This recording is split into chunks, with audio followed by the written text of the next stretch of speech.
on top of the world, about to jump above it. Take it straight to the moon, 'cause we know how to rock it. Ain't no thing you can do, ain't no way to stop it. Now you're feeling it too, let's get it started. Throw your hands in the air while the beat is dropping.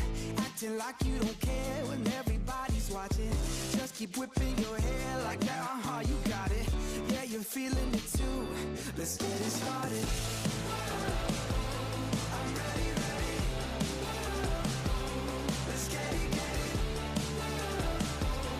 I'm ready, ready. Are you ready, ready? Let's get it started.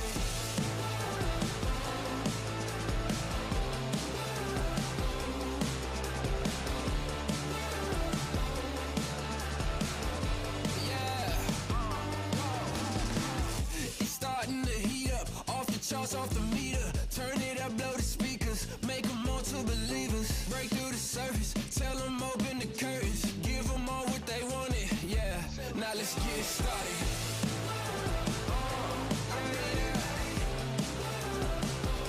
Let's get it, get it. I'm ready, ready. Are you ready, ready? I'm ready. Let's get it started. Yeah, yeah. I'm ready, ready. Yeah, yeah. Let's get it, get it. I'm ready, ready. Let's go. Are you ready, ready? Let's get it started. Let's get it started. Let's get it, get it. Let's get it started. Let's get it started. Let's get it. Yeah, yeah, yeah, yeah. Give me something new. Time to break it loose. Take it to another level. Now we on the move. Shout if you coming with me. Going over the limit. On your mark, keep it steady. So tell me, are you ready? I'm ready, ready. Let's get it, get it. I'm ready, ready. Are you ready, ready? Let's get it started.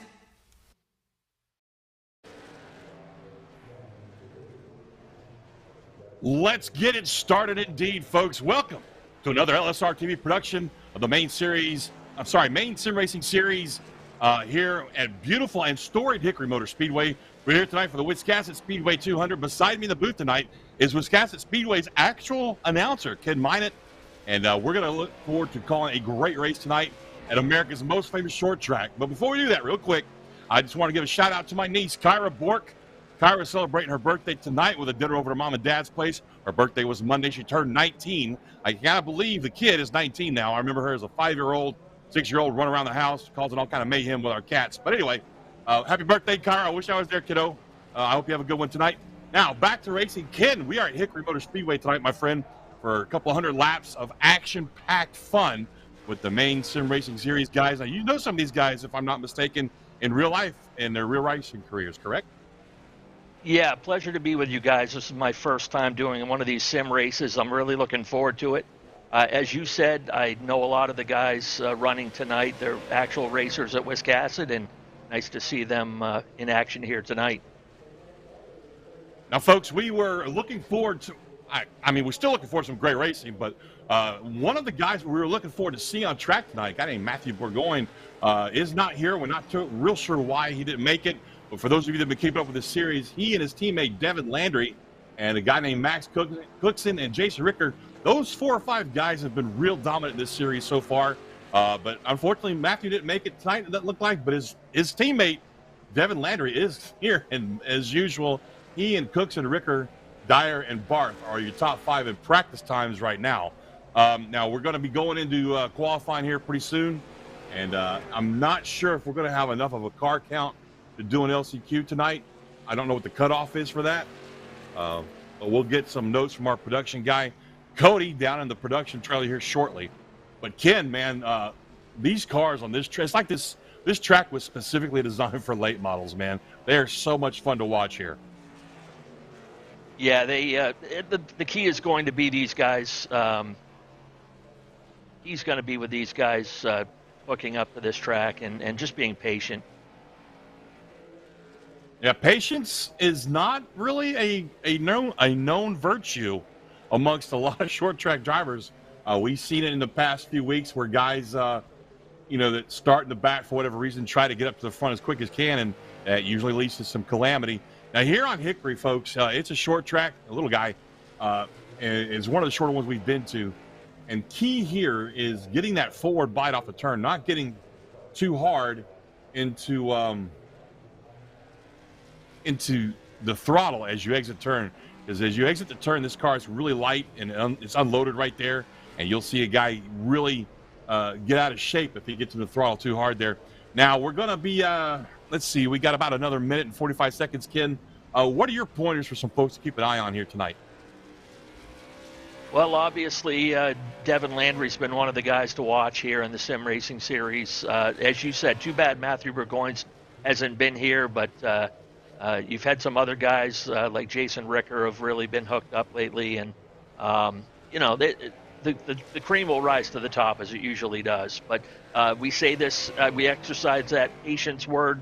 It's how it is in regular racing. It's the guys who can keep a cool head and a calm throttle and just keep the car hooked up and get a good rhythm going that will find themselves at the front. Absolutely, yeah. I tell you, it's been one of the banes of my existence as far as racing goes, these dang late models. We'll get to that later. Time trials tonight. Like I said, we may have an LCQ. I'm not real sure yet if we're going to have enough of a car count for that. And then a 200-lap feature race here at Hickory Motor Speedway. Now, folks, Hickory Motor Speedway, I touched on this earlier, is a very storied racetrack. We're talking to guys like Junior Johnson, Ned Jarrett, Ralph Earnhardt, Dale Earnhardt, Jr. and Senior, Kelly Earnhardt. All these names that I mentioned, these are people who have won here. We got track champions like Jack Ingram, Tommy Houston, guys that have won multiple times in championships at this track. It's a great racetrack. And I tell you what, man. Oh, hey, we got some news. Matt Burgoyne has shown up, and there will be an LCQ. Two guys are not going to make it to the show tonight. So that LCQ is going to have a little bit of importance to it tonight. In that, you know, like I said, two guys are going to go home. Ken, that makes this a little bit more fun to me. Yeah, a little more urgency on the heat race end of things. You got to make sure you find that speed right off the bat. Well, we're going to find out who's going to go qualifying and make it in on the time and who's going to the LCQ here shortly. Starting right about now, we've got qualifying. We're going to take a quick look at the weather tonight here at the racetrack.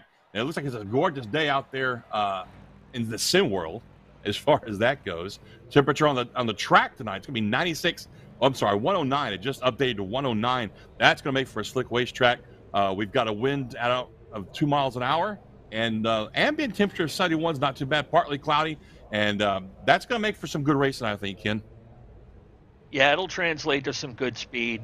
Some guys will probably be able to find some good grip in the track today, and should translate into some great racing. This race sponsored by Wiscasset Speedway. I'm happy to say that we're involved with that. And this race is actually based on one of our marquee events at Wiscasset Speedway up in Wiscasset, Maine. The annual Coastal 200 is our top late model race, perhaps the top late model race in the Northeast. Which we'll be running on Memorial Day weekend, as we usually do. Oh, man, I tell you what, this is one of the times that I kind of wish I lived somewhere up north like that to join a race like that and go watch it live. Well, here we go, folks. This is your LCQ. 8 laps. 8 laps at Hickory Motor Speedway is going to go by really fast. Sorry, heat race number 1, excuse me. I get that mixed up all the time, but 8 laps to determine, the first half of the lineup, I do believe, and then we'll do another one, and then we'll have the LCQ. So here we go. We got 3 heat races, followed by the LCQ, followed by the main event. So here we go, folks. Inside row 1, Trevor Graffam. Outside in, Mario Ercolani, Nathan Bart, Brian Treadwell, Devin Landry. Sorry, not Devin Landry. Brian Treadwell and Tyler Connolly are your top 5. Green flag is out. Here we go. Good start there by everybody. Down into turn 1, we got the lead. Trevor Graffam, that 3 car. He's got, somebody bouncing off the wall. That's the 48 car of Brian Treadwell. Just a little bit of a nudge to the outside wall there. Ercolani in that 41 in second place.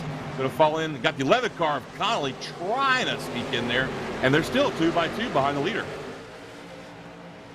Yeah, Graffam setting a nice pace so far. Ercolani's keeping that outside groove occupied. But here comes the 11 up underneath of Connolly to take over second. Yeah, it's real hard to do that kind of a pass, Ken, here at Hickory, because you really want to let that car swing out wide to maintain momentum. And when you've got somebody out there, that just kind of slows you down a little bit on exit. Yeah, that doesn't seem to be affecting Connolly at all, though. He's able to settle into that second spot. Ercolani's starting to drift back a little bit there on the outside. That's right, on the outside, Ercolani drops back almost to fourth place right now as you ride on board in one screen. And then we got the battle cam in the main screen, folks. This is something new that Cody's been working on for a while now. We hope you enjoy it. You're on board right now with Ed Connolly kind of tucked in back there. Sorry, not Ed Connolly. That's going to be the 9 car of Jason Ricker, I believe, that we're riding on board. Yeah, right there. You can see the Boss Dog car right there in front of him Yeah, Jason's done some racing himself up in the Northeast. He's actually a crew chief for a lot of the top super late model teams up here in the Northeast, doing a lot of stuff for the Pro All-Star Series and such. And bear with me, folks, my timing was stuck on one screen, and on the other one it was current, so I was trying to figure out which one to go with there. So most of these guys, Ken, you've got some experience watching them get around the short tracks up there in Maine? Yeah, there's 2 or 3 guys here in this particular race. Brian Treadwell runs in our modified division at Wiscasset, and looks like they've all done pretty well here in this first heat race. The first heat race wraps up right there, folks. We're going to go ahead and grid for the second one. You've got Greenleaf on the inside row. You've got Mr. Chris York in the 86 car. Outside of him, inside row number 2, we've got Ryan Ripley. To his outside, we've got Ben Burgess. Ben's had a couple of really good weeks, but just seems to be getting caught up in other people's messes, it looks like. Next row back, you got Joshua Dubé in 5th, and in the 75 car to his outside, Stephen Allen in 6th. You've got the 47 car of Chris Burgess right there in 7th place. Heathcote and Forte round out the top 9. Well, I guess the 9 total cars we're going to have here on track for this second heat race. And again, it's going to be 8 laps. It's going to be real quick, folks, so don't blink. You might miss it. Yeah, one battle you want to keep an eye on in this heat race, Ben Burgess in the number 7 car is the son of Chris Burgess in the number 47. So going to have a little father-son duel here in this one there in the mid-pack. Yeah, we've been watching those two for a few weeks here, and it's always entertaining to watch, family battle out on track. But to me, it's more special when it's father-son, as my father was a racer. I never got to race against him, unfortunately, but it's always kind of fun to watch family battle out on track.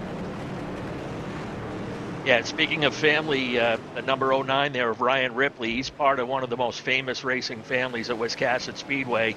He's the grandson of Maine Racing Hall of Famer Doug Ripley. Oh wow! I didn't. I'm so glad. Oh, we got a car out of shape up in the wall. Another car behind him. That was one of the Burgesses. That was the 47. No, sorry. Yeah, the 47 of Chris Burgess got it to the outside. Somebody wall around there. And we got somebody around and into the barrier. That's the 86. Oh man, of Chris York, and I think he's stuck on that barrier. Right in the end of the wall. Yeah. Yeah. And I'm surprised the caution's not out, but he's not on the racing service right there. So they're not going to throw the caution unless it's a manual caution going to be thrown out. And there it is right there. So he's going to have to take a tow to get off that thing. It's unfortunate. Now, luckily for him, he's at Hickory, so the tow shouldn't take too long to get around. But I do believe that's going to do it for him for this heat race, as there's only 6 to go. Caution laps don't count, luckily for him. But he's going to be a couple laps down, I do believe, when we go back to green. So he's probably going to have to go to the LCQ. And that's unfortunate, but that is a way of racing. At least in a sim, Ken, his car is not destroyed by hitting that ginormous tire down there at the end of pit road. I bet the guys wish that was that way in real life too. Just hit the reset button and instantly your car's ready to go again. But live and learn. A couple of Wiscasset guys up in the front there. David Greenleaf is one of our regular competitors in the Super Street division at Wiscasset. And Ryan Ripley has raced pretty much anything with wheels at Wiscasset. Last year, nailing down wins in pro stock, late model, and modified competition. Wow. So he's a driver's driver is what I'm hearing. Absolutely. So talk to me about Wiscasset Speedway. Give me some dimensions and classes that you guys run there. Wiscasset Speedway, we boast as the fastest track in the state of Maine. It's a 3/8 mile high bank track. Banking varies from 13 to 15 degrees in the corners.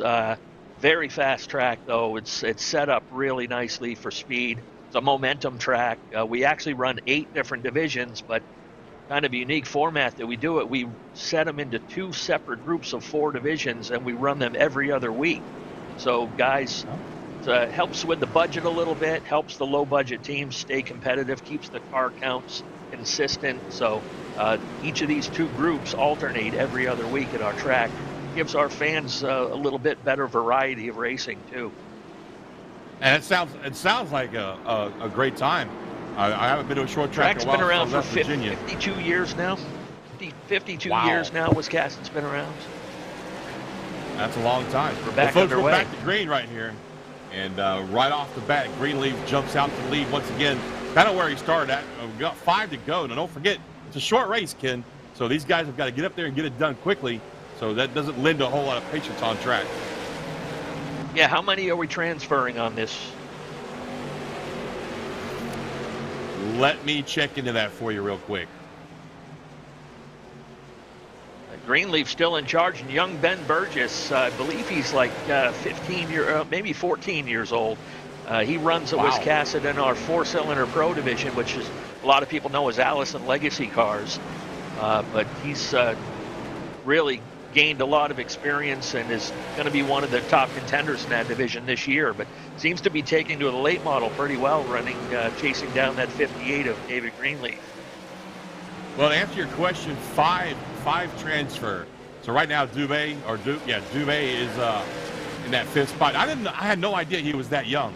And I don't know, Ken, if you've ever had a chance to do any laps as we do the final lap here, going down the backstretch. Last time the 3 and 4, Greenleaf's going to take the win. Burgess, Ripley, Burgess again, and Dubé are your top 5, and they will transfer. And I believe we're going to do one more heat. But that's what I was going to say, Ken. I don't know if you've ever had a chance to jump into an iRacing sim rig, but as a racer in real life, and myself, and an avid iRacer, this is one of the most realistic things you're ever going to strap into as far as a simulator goes. Yeah, this looks really neat, and it's something I got to try myself. Right now, my sim racing is relegated to my PS4, so that's about as far as I've gotten. Well, folks, we got a great lineup in this next one here. These guys that are grinning up again, be top 5. The transfers to the feature of 200 lap feature. The guys, 6th on back. I think there's only going to be 7 cars in this one. They will be going to the LCQ. But in this one, we've got Mooney. You've got Devin Landry. That's a name you should know well right there, Ken. We got some fast guys in this one right here. We got Landon Tapley. You got the 38 car back there of Matthew Burgoyne, who we weren't sure he was going to make it. So this race should be really good. Yeah, absolutely. As you've seen throughout the season, Landry and Burgoyne have been probably the 2 top dogs to watch, but Mooney's had a good car all season long, and you're going to see a good race in this one. And obviously Burgoyne starting in the back of the field is going to have to work for this one. Absolutely. He's only got 8 laps to get up there to at least 5th position. I'm not sure what's going on. We got a car that turned a hard left there and parked down the infield. I'm not sure if he's having technical issues or if that's a penalty he's serving or what, but that's definitely going to mix up our lineup here just a little bit, it looks like.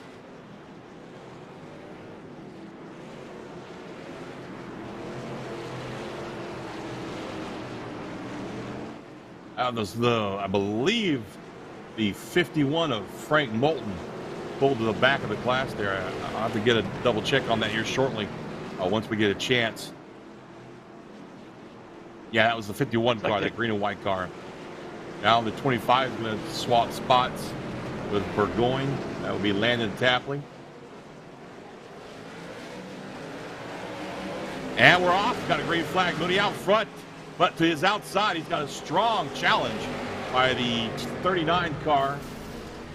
We got Burgoyne in the wall, as is the 25 car of Landon Tapley. No idea what happened there. No cautions out, though. We got 4 cars still running up front.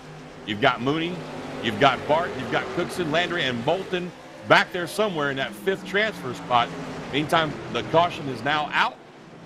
We're going to slow these guys down. Oh, yeah, 25 car is banged up pretty bad. Some damage on that car. And here's our Pulse Poppers replay. We're going to try and figure out what happened here. believe that was post-race. I mean, post-incident right there. That's what brought the actual caution out. But before that, we looked like we had some contact.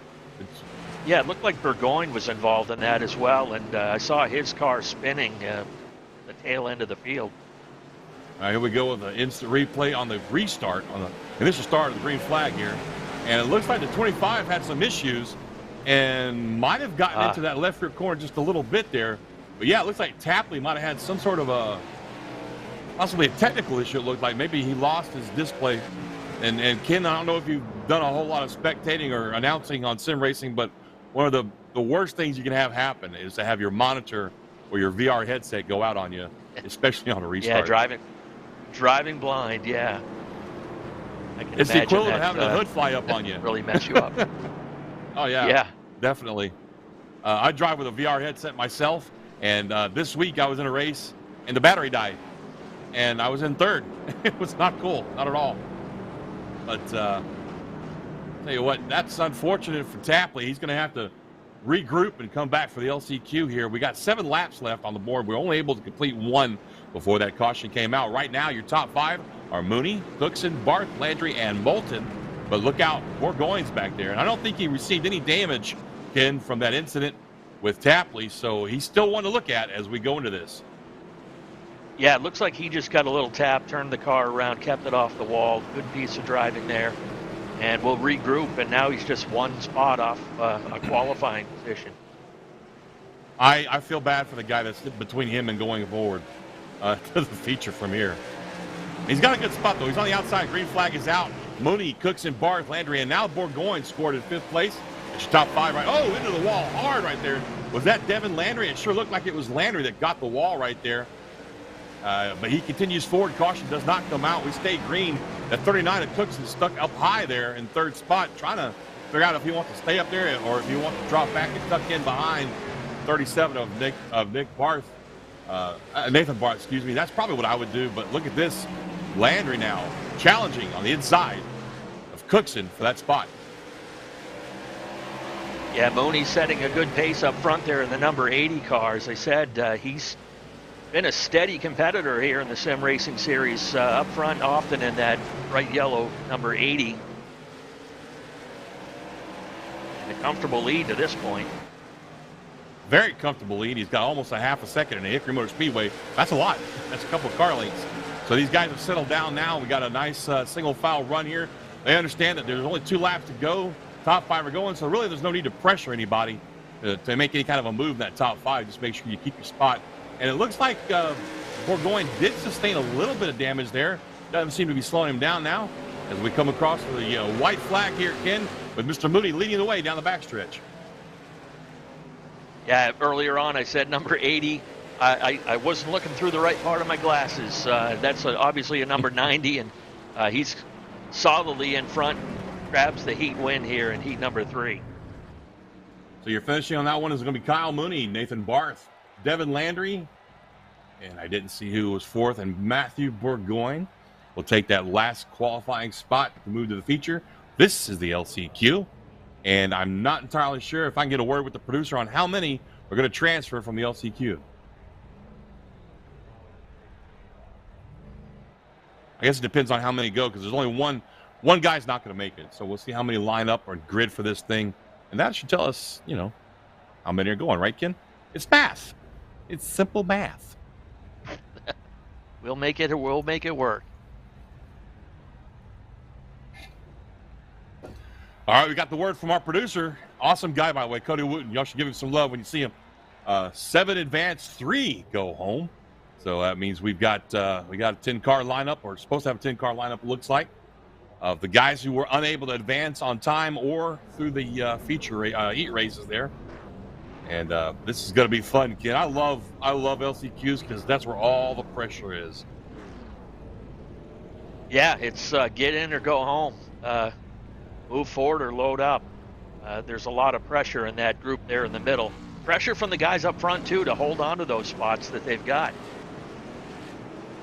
And not make mistakes. That's the biggest thing. When you're up front in LCQ, it's your race to lose. So don't make a mistake. Be good. You know, smooth in, smooth out, easy on the throttle. So you know that's the big thing for the guys up front. But you're right, in the middle of the pack, the guys that are on the cut, on the bubble, as they say, are the ones with all the pressure on their shoulders. And in this particular instance, that's going to be Tyler Jordan, I believe. Yeah, Tyler Jordan right now lines up in 7th. He's got Steve Allen and Chris York behind him. So he'll have a couple of guys to fend off if he wants to move forward to that 200-lap feature.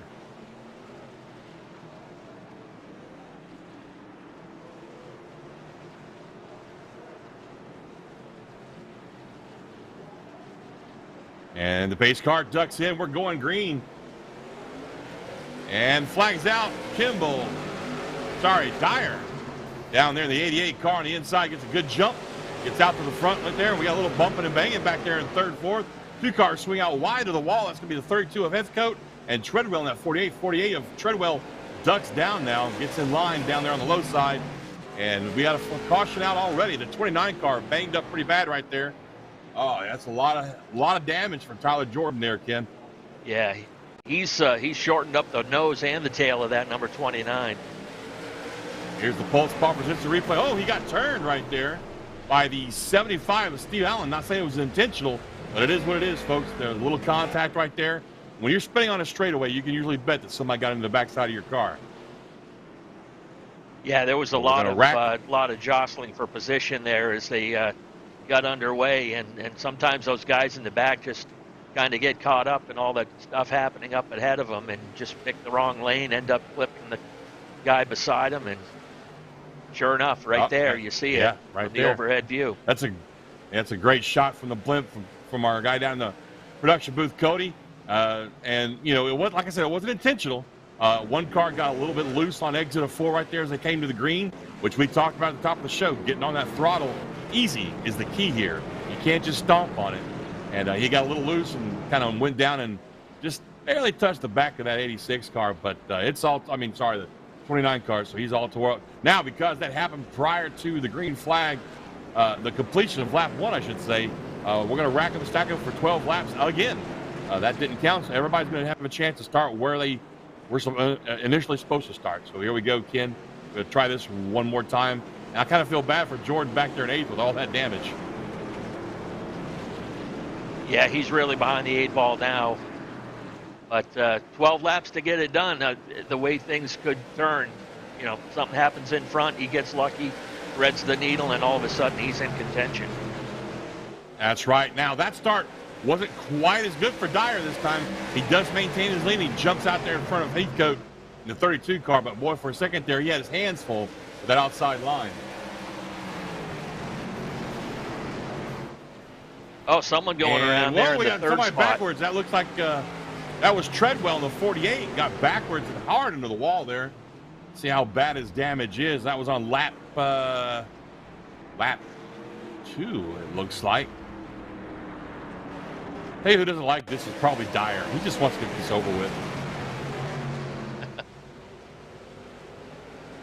So here we go. There's Treadwell out there in that 3rd spot. They're going to go down into the turn right here, and didn't quite see what happened right there. We saw the end result, though, and that's the 48 car back. It looked like he broke loose on his own. Ball. Well, there we go. Let's get another look at it right here.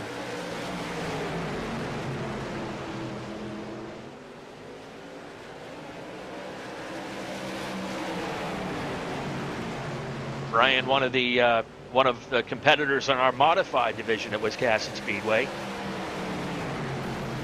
and the division runner-up. Yeah, he just broke loose on his own. That's right. You saw it right there, folks. Just a little hitch in his get-up, and he was on his way out to the outside wall. Lucky for him, though, Ken, I don't think the contact was too hard, although he did take it to pit road. Have the pit crew take a look at it, and that's going to put him behind the 8 ball here as we get set to stack this thing back up and go back to green. Tell you what, I would hate for Treadwell to miss this feature. I think it's going to be the first one he's missed since I started calling this series. We've seen that 48 car out there a lot. Yeah, Brian's been one of the regular competitors here in the Maine Sim Racing Series. Loves doing it, gets behind the wheel any chance he can get. Really nice guy. As I said, runs in our modified division at Wiscasset Speedway. And just loves what he does. So See if he Brian can Treadwell rebound is from back this out on one. track. And that 48 car, it's a great scheme he's gone there. It's a Jimmy Johnson throwback.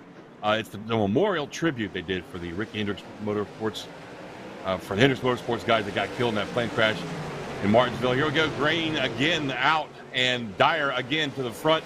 This time, though, we got great battle going on. Basically, 3 cars fighting for second place right there. And these guys got to keep in mind they're already in transfer spot. So, Ken, how hard do you think they want to fight? Well, the top 2 or 3 guys look like they're doing all right. We got there's a lot of there's a lot of guys jockeying for position back there. Oh, caution, yeah, not sure who that was. There's the 75. Caution's out now. It's a 75 car. Stephen Allen, minimal damage, luckily for him. He should be able to get back into this thing and go. And once again, here's our Pulse Poppers replay to tell us exactly what happened here. See the 75 on the outside right there, down to his inside. He's got the 86 car, and they get just a little bit of touch right there. And that's all it takes, Ken. These cars are so light going through those turns, so close to out of control already. It doesn't take much of a tap to send you spinning. Yeah, you notice a lot of this action. These cautions are guys that are just on the outside looking in. They really have to push the issue. They have to press. They have to try to get up a couple spots into be able to make the main event tonight. So some of them just a little too far over the edge.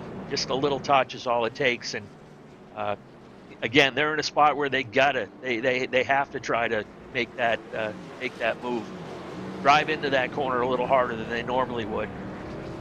Absolutely, and we talked about that right before they grid it up. I mean, this is the last chance qualifier, and this is where all the pressure is to make the feature. And you know, we're seeing it, a product of that right now. So we're going to rack them and stack them one more time. Still 8 laps to go in this last chance qualifier, Ken. So still 8 laps to try and either hang on to that 7th spot or fight and take it.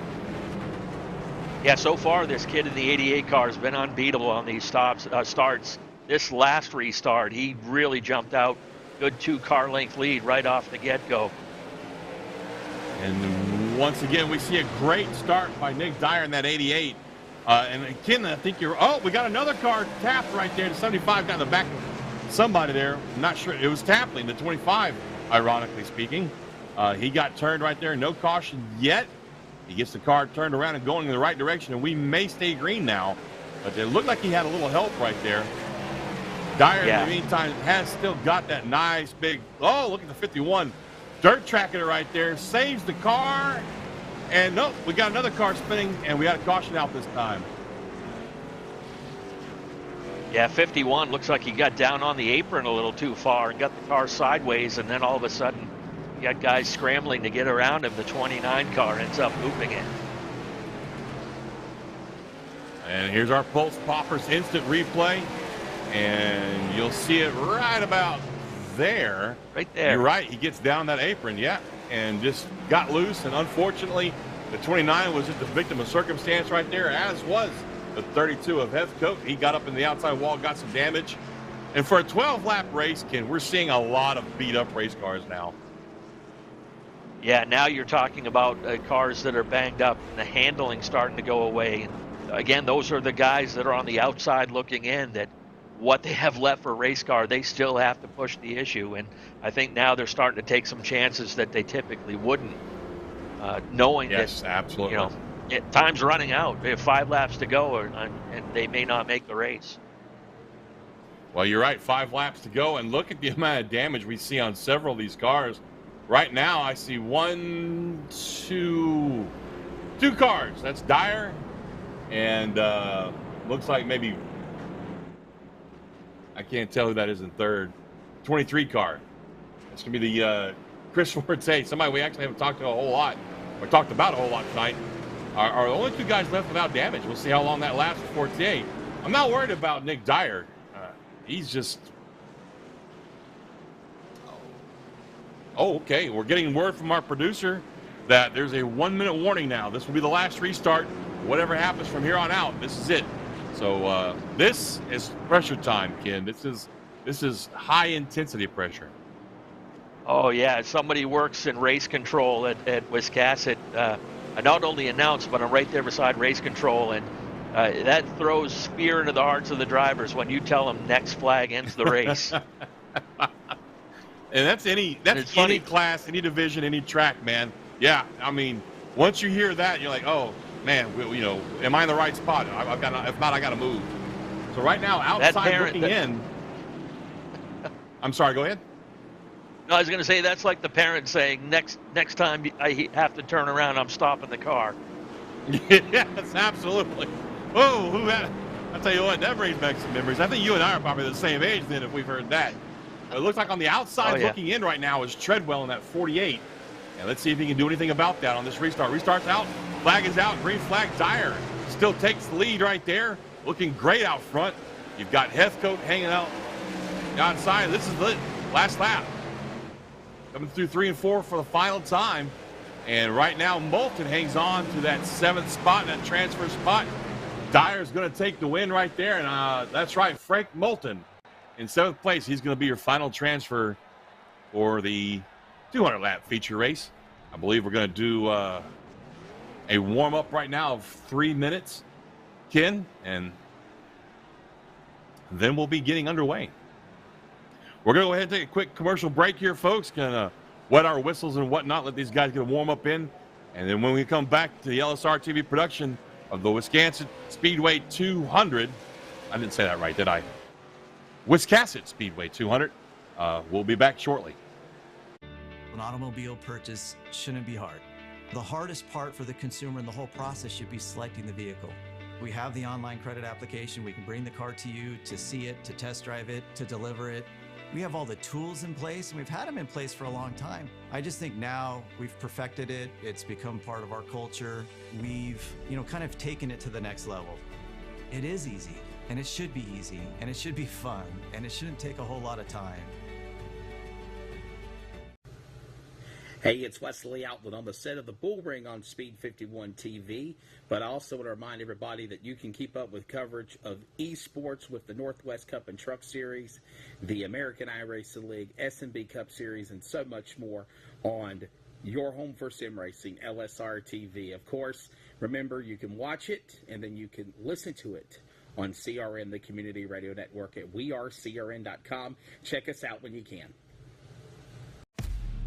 This is our series, So many different pieces that you have to watch out for. where the stakes are always higher, $300,000.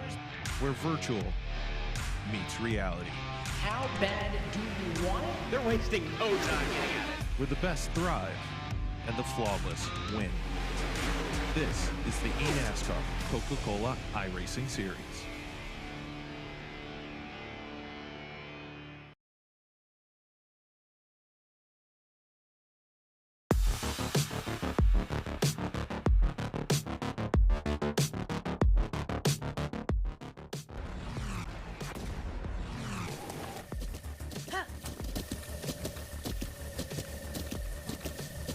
With the Butt Kicker Gamer 2, what you see and what you hear is what you feel.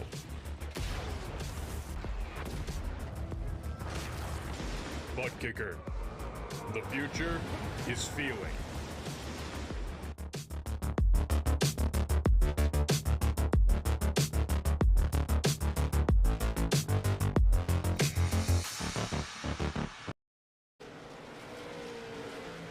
And welcome back, folks, to Hickory Motor Speedway for the Wiscasset 200. I'm joining the booth for this awesome feature lap race with Ken Minot. Ken, are you ready for this, man? 200 laps at Hickory Motor Speedway. Yeah, saddle up. We're ready for this one. Now, I'm going to be honest with you. Judging from what we've seen through the heats and the LCQ, I'm hoping that these guys got all that out of their system and we can sit back and see 200 laps of green flag racing by these guys here in the Maine Sim Racing Series. Ken, what do you think the odds are on that? Well, it's that P word again. It's that patience word. These guys got to realize it's 200 laps. Let's just get, things settled in, get in a good rhythm, get in a good groove, space it out a little bit, run your race, save the car, save the tires, and then get up and finish it off. You can't win until you're there at the end. So that's something we preach at Wiscasset or any other racetrack you see. The race director is right there preaching respect and patience, and get the car there to the end if you have any intentions of winning this thing. That's right. Well, here we go, folks. We're going to give you our starting lineup for the Wiscasset 200. Inside row 1, Trevor Gaffam. 3 car to his outside, the 58 of David Greenleaf. Row 2 finds Kyle Mooney in the 90. To his outside, Ed Connolly in the 11 car. Row 3 is going to give us on the inside, Ben Burgess. In the 7 car to his outside, Nathan Barth in the 37 car. Row 4 finds Tyler Connolly in the 31 car. Sitting right next to him on the outside will be the 09 of Ryan Ripley. Row 5, completing your top 10 is going to be Devin Landry in the 82. His outside, Jason Ricker in the 9 car. Ken, who you got there in row 6? Yeah, row 6, we're looking at Chris Burgess lined up alongside past modified champion Max Cookson in the 39. Row 7, Mario Ercolani in the number 41 alongside Josh Doobie in the number 80. Then on row 8, Matt Burgoyne. He's one you want to watch. He's going to have to go a ways there in the number 38. Just finish it out, Ken. Okay. Chris Fortier in the number 23. Then on row 9, Jacob Heathcote in the number 32. Steve Allen in the number 75. On row 10, Tyler Jordan lines up in the 29. See if he's able to rebound from a tough heat race. And Landon Tapley in the number 25 will start alongside. Frank Moulton finished 3rd in the actual Coastal 200 at Wiscasset last year. Brian Treadwell, the modified competitor in car number 48, starts alongside in row 11. Well, I don't know what happened. That is your starting field. Yeah, it looks like Treadwell got into the show. Maybe there was some sort of a disqualification. We'll find out later if we can, folks, to try and let you know how that happened. But, hey, I'm happy to see him there. I like seeing that 48 car, out on track. Folks, 200 laps here at Hickory Motor Speedway could go by either really, really fast or really, really slow. We'll find out here momentarily.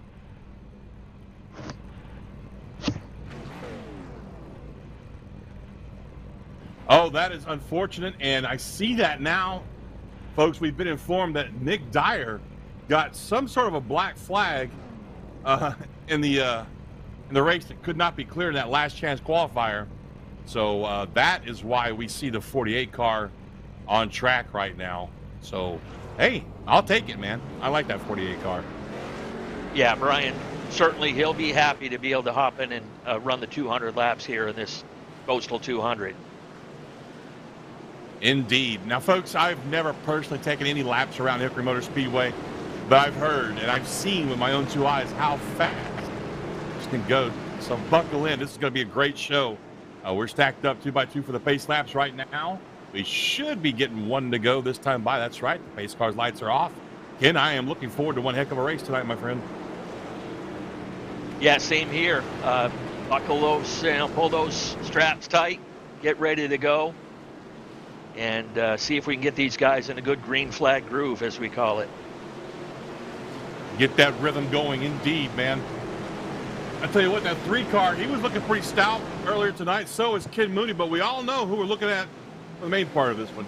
Devin Landry, Matt Burgoyne, 2 guys that we've always seen fast and up front. And here we go. Green flag is out. Graphic gives him a great little start right there. Jumps up there. In the meantime, I'll tell you what, it looked to me like Greenleaf might have caught a little bit of the wall right there, Ken. Yeah, he did it again right there, too. There. Woo! There that car's no a little doubt free. That time. Yeah. Well, you know, That's I'll tell you, that is racing never free. a good feeling. Oh, look at this. Mooney down to the inside of the 3 car. They're going to bump and bang right here. We talked about patience being a key word. I don't think Mooney's got a whole lot of that right now as he bumps his way up to the lead and takes that lead away from the 3 car of Graphic. Oh, 8 wheels get through a corner better than 4, so Mooney leaned on him and took over the lead. You know, in real life, you can get away with that, but in sim racing, sometimes it doesn't really work that well. But as we see, it worked out just fine. We're still green, still underway, and I said that way too fast. Word of caution. Must have been something a little further back in the field. Well, we're seeing a lot of damage here on Ryan Treadwell on the right slow on the side. bottom. Yeah, he's got significant right side damage. Probably got in the wall. It looks like. Here's our Pulse Poppers instant replay. We'll find out for you. Down there on the inside, you see him. Oh, we have a car. It wasn't even Treadwell. It was somebody further up. It was down the inside of the track back there. It wasn't Moulton either. It was somebody else. Yeah, it looked like a green car down there. I didn't get the number either. Maybe one of the Burgess. It might have been one of the Burgess guys.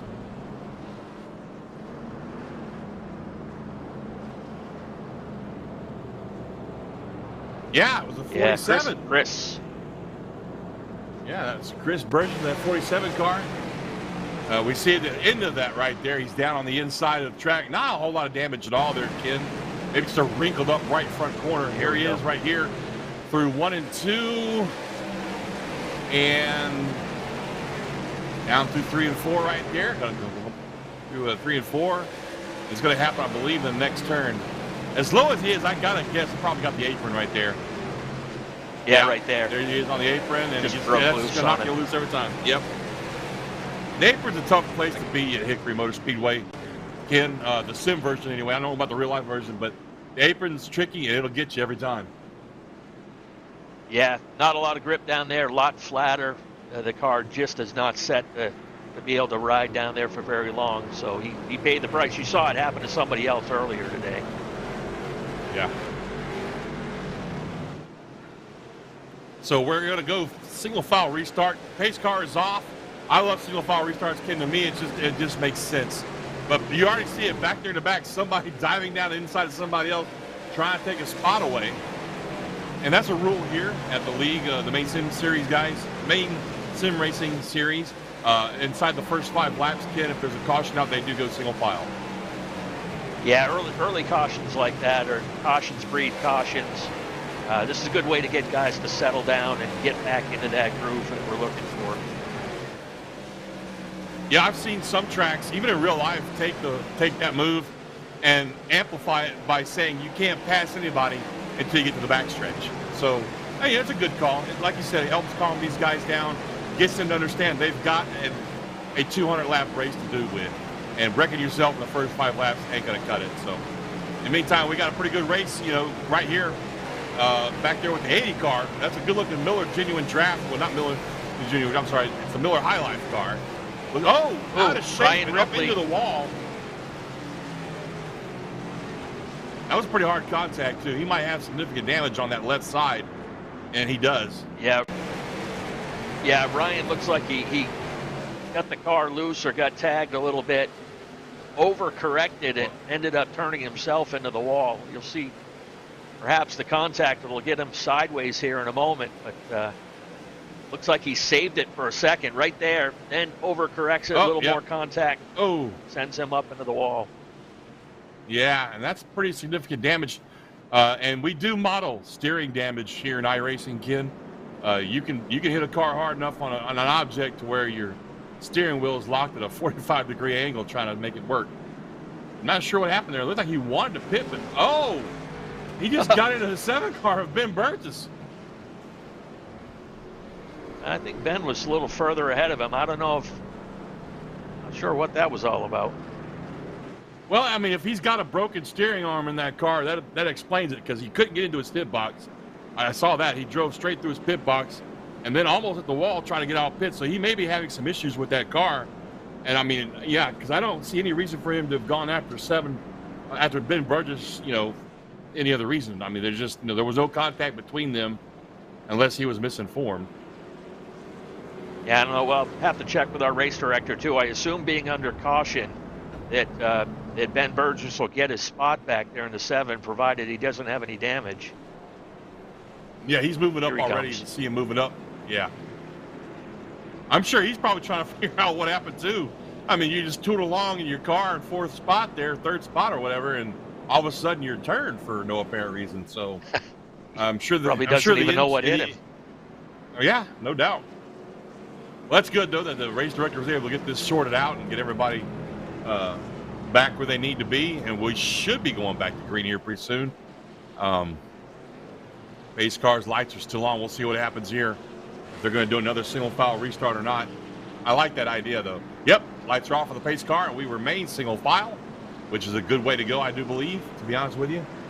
Ryan Ripley is still in the pits getting his damage fixed. He may be in there for a while if it was hard enough of a hit.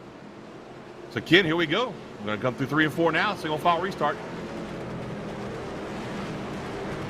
Yeah, this will give Mooney a chance to set the pace here. He doesn't have to worry about a serious challenge there from the 3 car, although he's right there on his tail on this start. And we've got a good, clean restart, although I do see some 2x2 action further back in the field, back there around 8th or 9th. Mooney's got him a nice little cushion, though. Like you said, he got a good restart there. Look at 3rd place, Ben Burgess putting some pressure on for 2nd. On the outside here, you've got the 11 car of Connolly battling with the 37 car of Nate Barth. They're 2x2, and it looks like Devin Landry wants to get down in there and say hello. We talked about Devin at the top of the show. He's been real strong these last few weeks. Won a few of these races. Oh, a little bit of contact between he and the 11 car of Ed Connolly. Yeah, it was a good save there by Connolly. Yeah, great save. That's hard to do in these cars, kid. Oops, a little more contact. I mean, it's Hickory Motor Speedway. We're going to see contact. There's really no way to avoid that. But that's where the skill level of these drivers comes in, Ken, is you can take that hit and keep your car straight and just keep on charging. Yeah, this track actually reminds me a little bit of Wiscasset. You know, there's some good speed there. Fast track, good banking in the corners to hold these cars there. But you got to have some skill behind the wheel to really hustle around this track. Absolutely. These late models are not a very forgiving car. If you mistreat that throttle or that brake pedal, it'll let you know. It'll let you know in a real fast hurry. So here we are. We got a nice little race going on here between that 80 car again of Dubé. Down on his inside, he's got the 29 of Tyler Jordan. And like you touched on earlier at the top of this race, Tyler had a rough LCQ there. Excuse me, not LCQ, but a rough heat race. So he's looking to have a little bit of redemption in this race here, Ken. Yeah, watching the ticker there, one guy that's on the outside of the top 5 looking in, but he's steadily working his way toward the front is that number 82 of Landry. Yeah, Devin, we've seen him do this a couple of times in the last few weeks where, for whatever reason, he had to start behind everybody, and he's been fun to watch. He's very patient and meticulous. Oh, we have a little contact there, right in front of him, between the 37 of Barth and the 58 of Greenleaf. Greenleaf swept up to the outside line there, managed to keep his car straight, and we continue green. As I was saying, Landry's really good at picking his way through a crowd, and he's very meticulous and very careful about it most times. And Burgess is out of the groove. He's dropped back from 3rd all the way to putting him back to 4th now, almost 5th. Caution's out. And up, Chris Burgess is around again.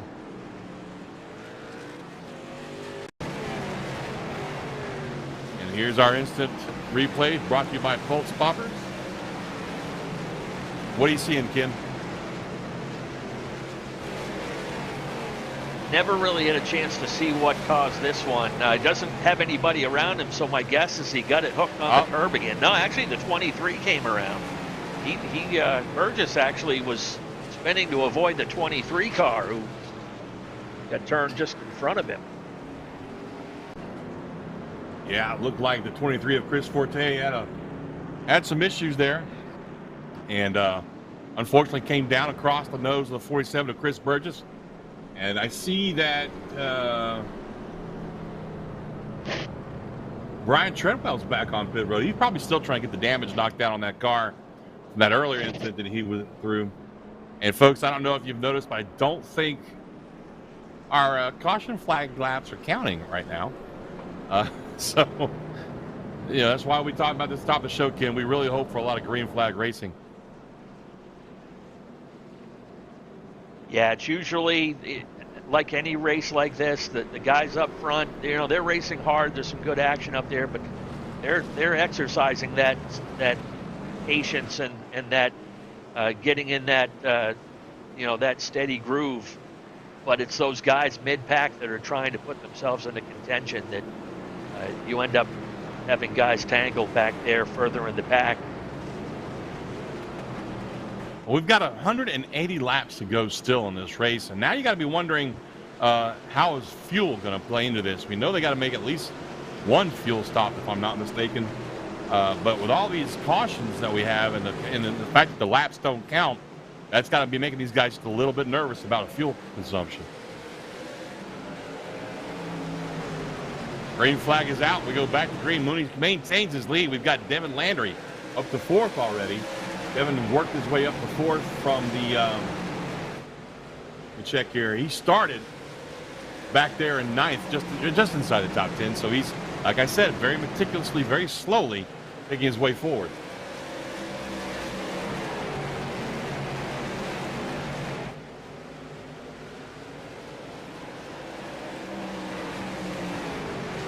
It's like the 3-car got himself up out of the racing groove there, and here comes the 37 and Nate Barth to take advantage, and Landry right behind him. That's going to shuffle the 37 car back to fourth.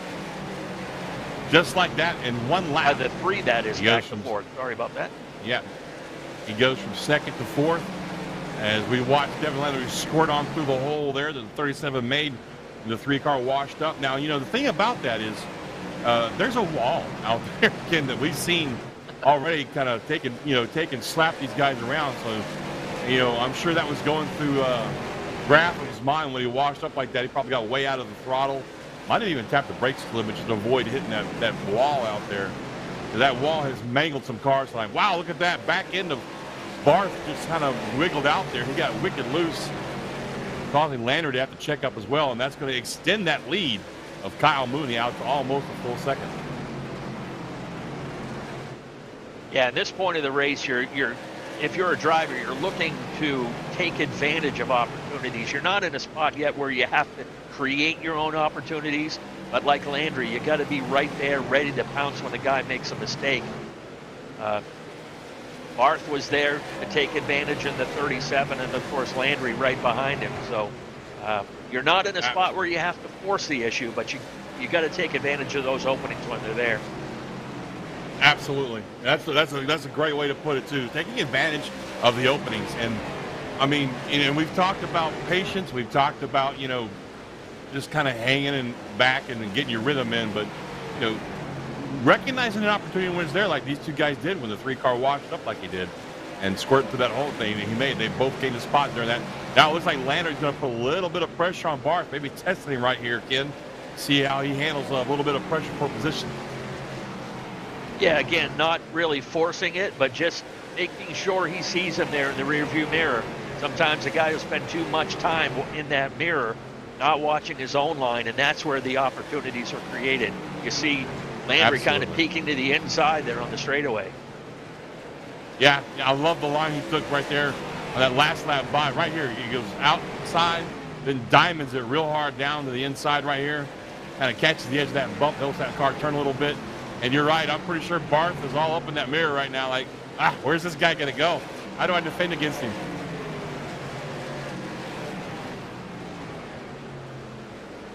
One guy that's quietly picked his way into the top 10. He was a little quiet the first 20 laps, but Matt Burgoyne is now inside the top 10, running 9th right now.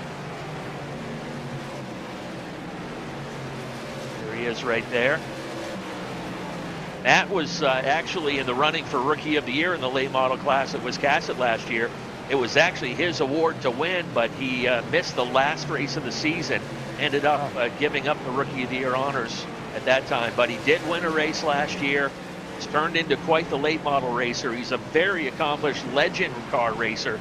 Actually won 20 races in one season about 10 years ago. That's a lot. I mean, you know, people don't understand how hard it is to win a race these days. Or really, it's always been that way. I mean, some drivers make it look easy, right, Ken? But, you know, if you've ever gotten in behind the wheel, it is not easy at all. Yeah, but drivers are drivers. You know, some guys have a specialty of one class, but you get to see the guys with the real driving skill that are able to get behind the wheel of pretty much anything. We mentioned Ryan Ripley before, winning in 3 different classes last year. Those guys that are wheelmen. They're able to turn laps in pretty near anything. Good battle here between a couple of guys, the 7 and the 58. Yeah, Ben Burgess, he's been having some struggles tonight, Ken. We saw him really kind of having a hard time getting through these turns without washing up, and we see him up there on the outside again, giving up spots. And, gets wicked loose right there, saves the car, though. You know, I'm wondering if maybe Hickory's just not his track.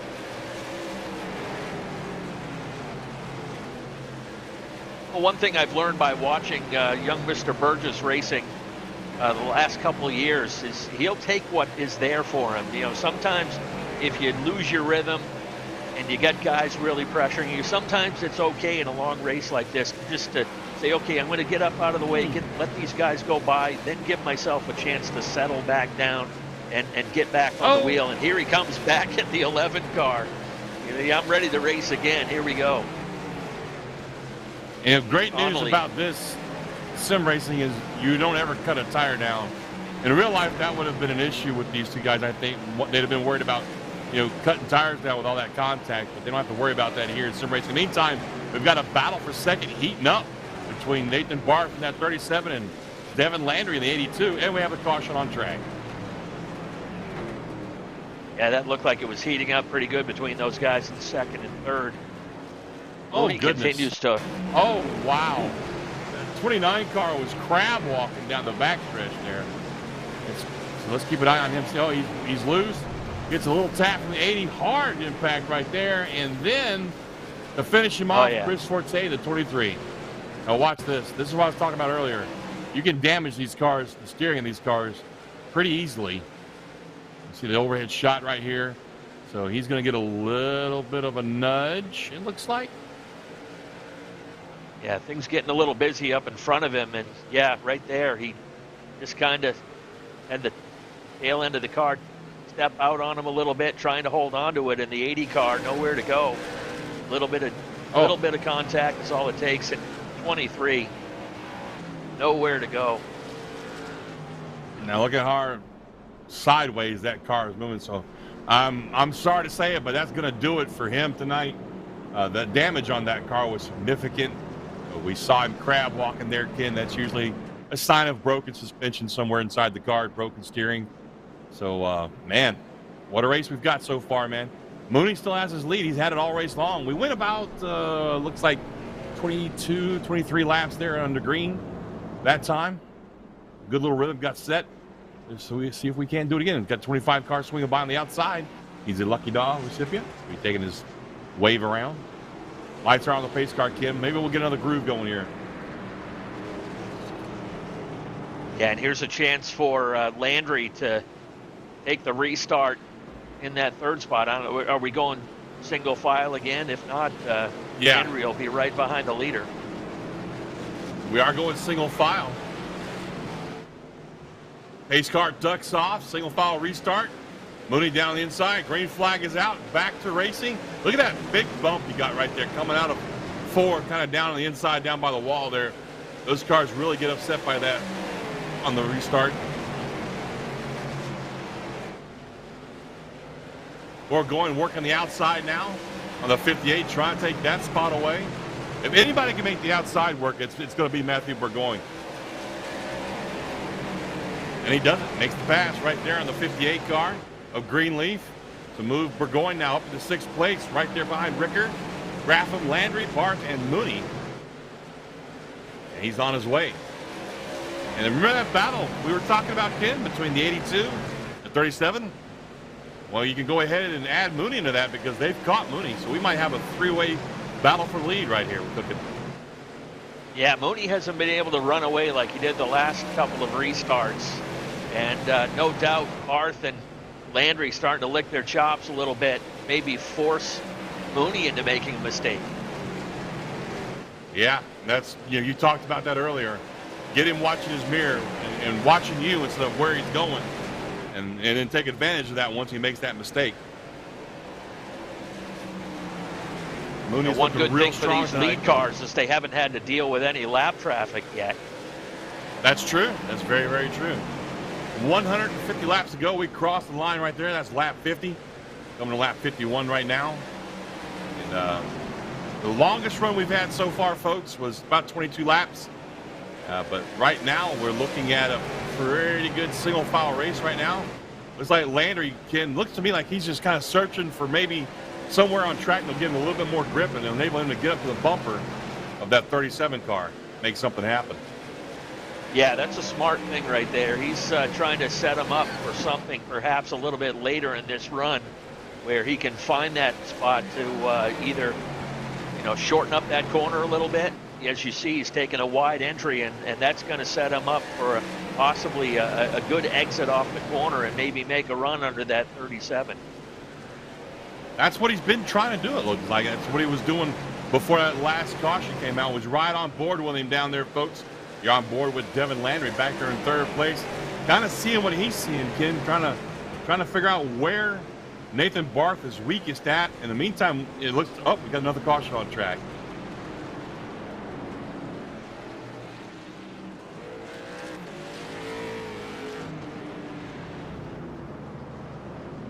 See if we can't figure out where this one came out at. Somewhere in the back, I'm sure. Here we go. Pulse Popper's instant replay is going to give us all the info we need on this last caution. And I see two cars out of shape right there already. The 41 just flat lost it right there on the apron there. Again, we've seen that before. That apron's collected a few cars today, and he was almost down into the grass there at one point. Yes, he was. They should put a little sign right as you enter the turns. The apron is not your friend. Big blinking signs. Hey, man. A few guys. We see a guy. Yeah, a few guys taking the chance to get in there, maybe get some damage banged out, top off on some fuel. We spoke about fuel earlier in the run there, and that's the thing about these caution flags, Ken, is we've touched on it. The laps under caution don't count. So at some point in this race, these guys are going to have to all hit pit road and top off. I don't think they can go 200 laps on a tank of fuel. Yeah, I was going to say, what's being a relative novice here in sim racing, what's a typical fuel run? As you know, it depends on track. Like I said, I haven't got a lot of experience at Hickory, even in the sim. I want to say it's about 120 laps, maybe, but I'm not real sure. Don't quote me on that. We might be able to get somebody down to the pits, talk to somebody, hopefully sometime today, and get an idea of what these guys are seeing on fuel.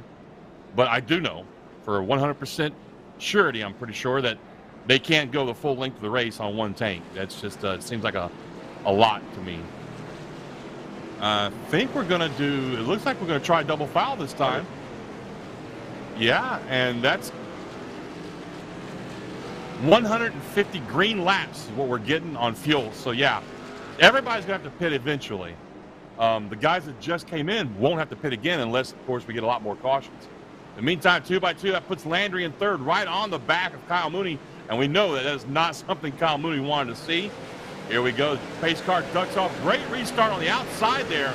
But 37 car off Nathan Barth. Great restart right there. And we've seen a couple of guys make the outside work, but I don't think it's going to work with the 37 car of Barth right there, Ken. Yeah, Landry was waiting for this opportunity right there, and I know Nate Barth didn't like it. He's going to have to find a way to get in line, and fortunately he did, able to squeeze in front of that 3 car of Grapham. Caution's back out again. Single file restart? Can anybody say that with me? Single file restart, please. Hey, it worked. It does. I mean, every time we've done single file restarts so far, we've seen at least 5 or 6 laps of green flag racing. Here we go. Pulse Poppers instant replay. I'm saying that a lot tonight. Oh wow. The 48 car sandwiched the 47 and then got down into Ben Burgess there in the 7 car. Poor Ben. He's been hit by everybody tonight and just, hasn't done anything to deserve it, really. He's been in the wrong place, wrong time. Yeah, you look like you had 4 cars running for 2 spots getting into the corner, and just obviously that's not going to work. It really doesn't. And this track is just so narrow. I mean, it's Hickory Motor Speedway. It's a very narrow racetrack.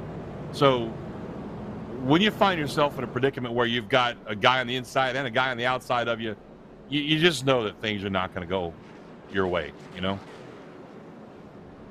Yeah, and I feel bad for these guys up front. It's the front 5, 6, 7, 8 cars are they're exercising that patience. They're racing hard, but they're keeping their car clean, and like a lot of these extended races, you got guys that they've got a 14th place car and they're trying to make it a 10th place car, and maybe pushing it just a little bit too far, and it's breaking the rhythm of these guys up front. You hope for a long green flag run so you can see Barth and Landry and Burgoyne get up there, and all these guys have a chance to duke it out up front. But right now, these cautions are breaking that rhythm.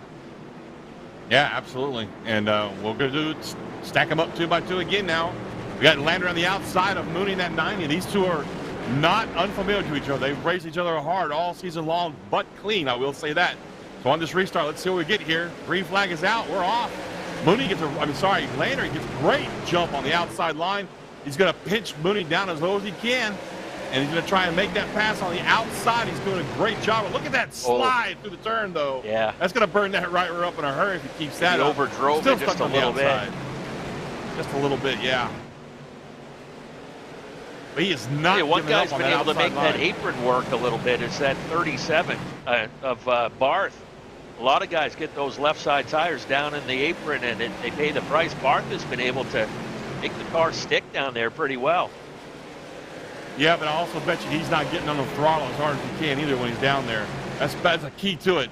You can get your car to turn if you're on that apron. You just can't use your throttle a whole lot. But look at this. I just cannot believe the fight that Landry's put on. He's going to take the lead on the outside. I think Mooney got just a little bit of a bobble right there down the inside. That's going to give Barth the opportunity to get by him in the second place. So right there, we saw it, Ken, one little mistake, and Mooney went from first to third just like that. Yeah, that's all it takes with these guys right there to pounce any opportunity they get. Now Mooney's going to have to be the one chasing those guys up in the lead. Yeah, it's something he's not accustomed to. He's had the lead all race long for the first 50-some-odd laps, and now he's got that dirty air to work with, and guys in front of him, they're going to take his line that he's used to running. So in the meantime, oh, look at this little contact. Look at the 3 and the 38. Burgoyne's going to save it, but he is going to lose a ton of spots in the process. Yeah, but he saved the car. That's the key gained. piece right there. Absolutely. He did save it. You're right. That is the key piece. Everything he's gained in the first 50-some-odd laps of this race, gone. Just like that. Now he's going to have to work his way back up. He's lucky, though. He only fell back to 8th right there. And, he's done it once. He can do it again. Now, he's concerned, though, Ken, is how hot did those tires get while he's slipping and sliding trying to save it. That's one thing I want to get a chance to ask Matt next time I see him is any of these guys that do this sim racing, you don't have the feel in the seat that you typically would have on a real racetrack. So, to be able to catch a car that's breaking loose like that and save it is good reflexes. Again, because you don't have that feel in your seat of that car breaking loose. You're absolutely right about that.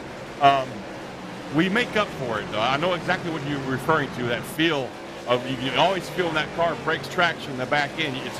It's just, you call it driving by the seat of your pants. But in sim racing, we have force feedback steering wheels that are about as close to the real thing as you can get. And we come to rely on that a lot because you'll have a feel to that as well as when the car starts to break loose. But in the meantime, up front, look at this. We got Ricker, somebody we haven't talked about a whole lot tonight. Jason Ricker now up the 4th spot. He's been right there in the top 10 all night, Ken, but now he's really making a move, trying to push himself forward. Yeah, he's leading that second group of cars to get a 3-car breakaway between Landry, Barth, and Mooney. But Ricker coming to life here in the late going, and we got a caution. Oh, no, not a caution at Hickory Motor Speedway. Who would have ever thought that would happen?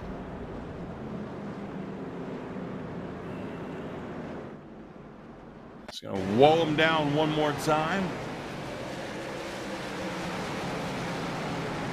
Pulse Popper's instant replay is going to show us that the 48 car just broke loose on the entry of 1 and 2 right there all by himself. I tell you what, poor Brian Treadwell is just having a miserable, miserable night here at Hickory Motor Speedway, Ken. Yeah, when it rains, it pours.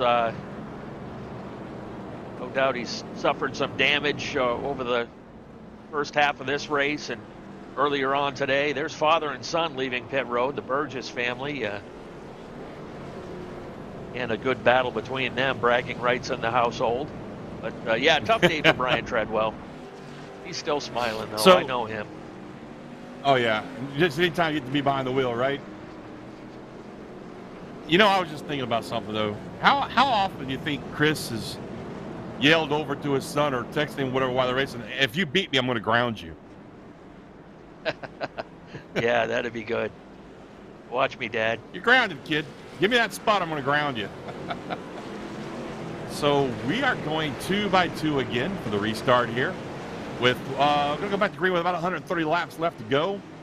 We still have yet to see the leaders pit for fuel, but a lot of the rest of the field has, Ken. So we got Landry on the inside. He's your leader. Nathan Bark, the 37 car on the outside. Ken Mooney, former leader of the race for the first 50-some-odd laps, down there in third. And behind them in fourth, Jason Ricker. Here we go. Green flag is out. Look at the great start that Bark got on the outside. It seems that outside line has really come in as far as restarts go, Ken. Yeah, he got a good launch there on the outside, and that's going to give him a chance to kind of pinch down that 82 car and keep there's another caution. I'm going to say keep Landry from having that free line up off the corner. That was a pretty heavy hit for that 51 car with all that smoke coming out. We'll see what happens here on the Pulse Poppers instant replay. The 51 right there, Frank Moulton, a last chance qualifier driver, got in at the very last moment of this race and looks like, oh my goodness. Heavy contact between he and a couple other cars out there.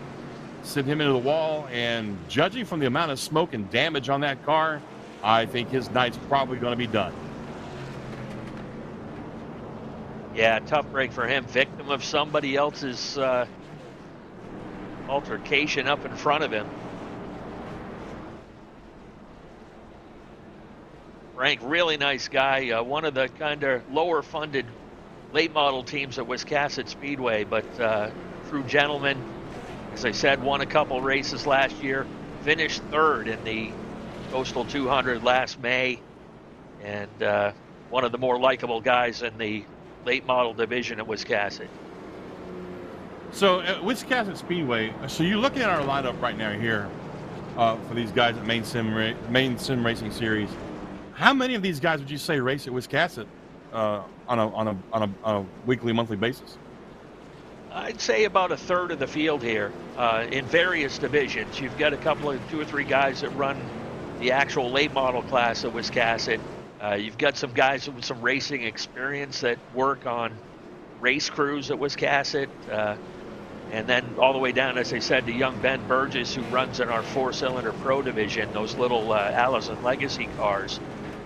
Mooney, Kyle Mooney, from, I believe, his experience, not a regular Wiscasset, but he's got a lot of mini stock experience. Kind of neat for him to be able to wheel a late model here in the Sim Racing Series. I'll tell you what, I don't know if you've been keeping up with these guys as far as the Sim Series goes, but he has had a great series so far. Had a lot of good finishes, always been up front fighting. Looks like admins have decided to go back to single file restarts here, Ken. Yeah, not a bad choice. Green flag is out. You got Barth up front. You got Landry second place, Mooney in third. It's been a pretty good fight between these three for most of the race.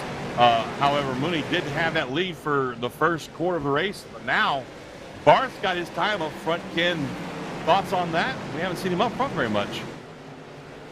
Yeah, here's his chance to lead some laps and see how he handles the pressure from Devin Landry in the 82. And Mooney is really putting the pressure on Landry right now. Don't count out Jason Ricker. He's all of a sudden got his eyes on that lead pack and going to try to jump up there to make it a 4-car race. Yeah, Ricker's just kind of lurking back there, watching these three duke it out up front, waiting for his opportunity, like you said earlier. Maybe to capitalize on an error or a little bit of contact between somebody up front, squeak his way on by. Now, I'm not saying he's not fast, folks. Don't get me wrong, but he's just being smart. You know, he sees these three up here duking it out. So I'm kind of the same mindset, Ken, to be honest with you. when I see a heated battle going on up in front of me like that, I just like to hang back and watch it transpire. I don't want to be a part of it, because that way, if something does happen, I can take advantage of the opportunity. Yeah, keep them close, keep them within sight, but as you said, stay back enough where if they do tangle, you can avoid it, maybe take advantage. And that's really key to success on these short track races when you stop and think about it, is like you said, you want to be there, you want to be close enough that you can keep an eye on it and take advantage when something happens, but far enough back to where when it does happen, you're not part of it. And that's really a big key to success here at short track racing. Yeah, another guy that's kind of rebounded from some early race troubles is that 58 of Greenleaf. He was up there in the lead pack early, faded back to mid pack, and all of a sudden finds himself there in the 5th position. Doing a nice job. We're watching Grapham and Doobie there, the 3 and the 80 right now. They kind of settled into that, 5th, 6th position. They've been right there for a good portion of this race. Yeah, the 3 car. We're going back inside the top 10. Sorry. Yeah, I'm just saying the Grapham was our pole sitter. Started on the lead of this race, but didn't stay there very long. It wasn't long before Mooney took that away from him and held on to it for a while. But it's good to see he's still there in the top 10 fighting. Burgoyne actually has slipped back a couple of spots. He was up to 7th at one point, but I think he's probably having some issues with handling on his car. He's been beat up a little bit tonight. Meanwhile, back up front, can we see this battle between Barth and Landry and Mooney still raging on like it has for the last 10, 15 laps?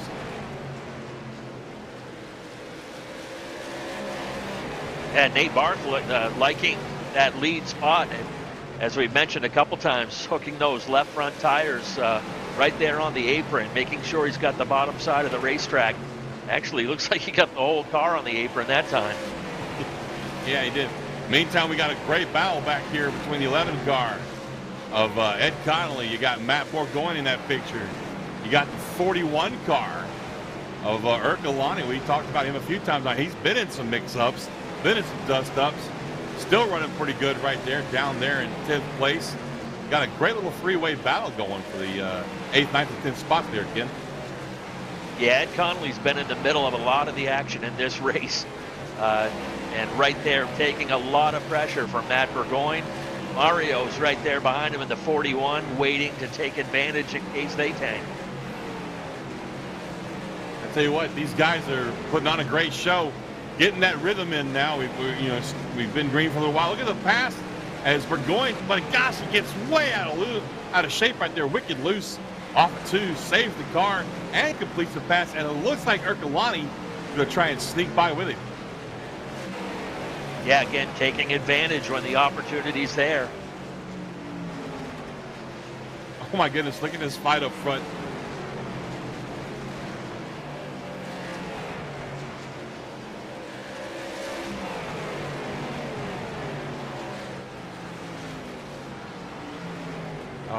Okay, so one more time, Cody, give me that, please.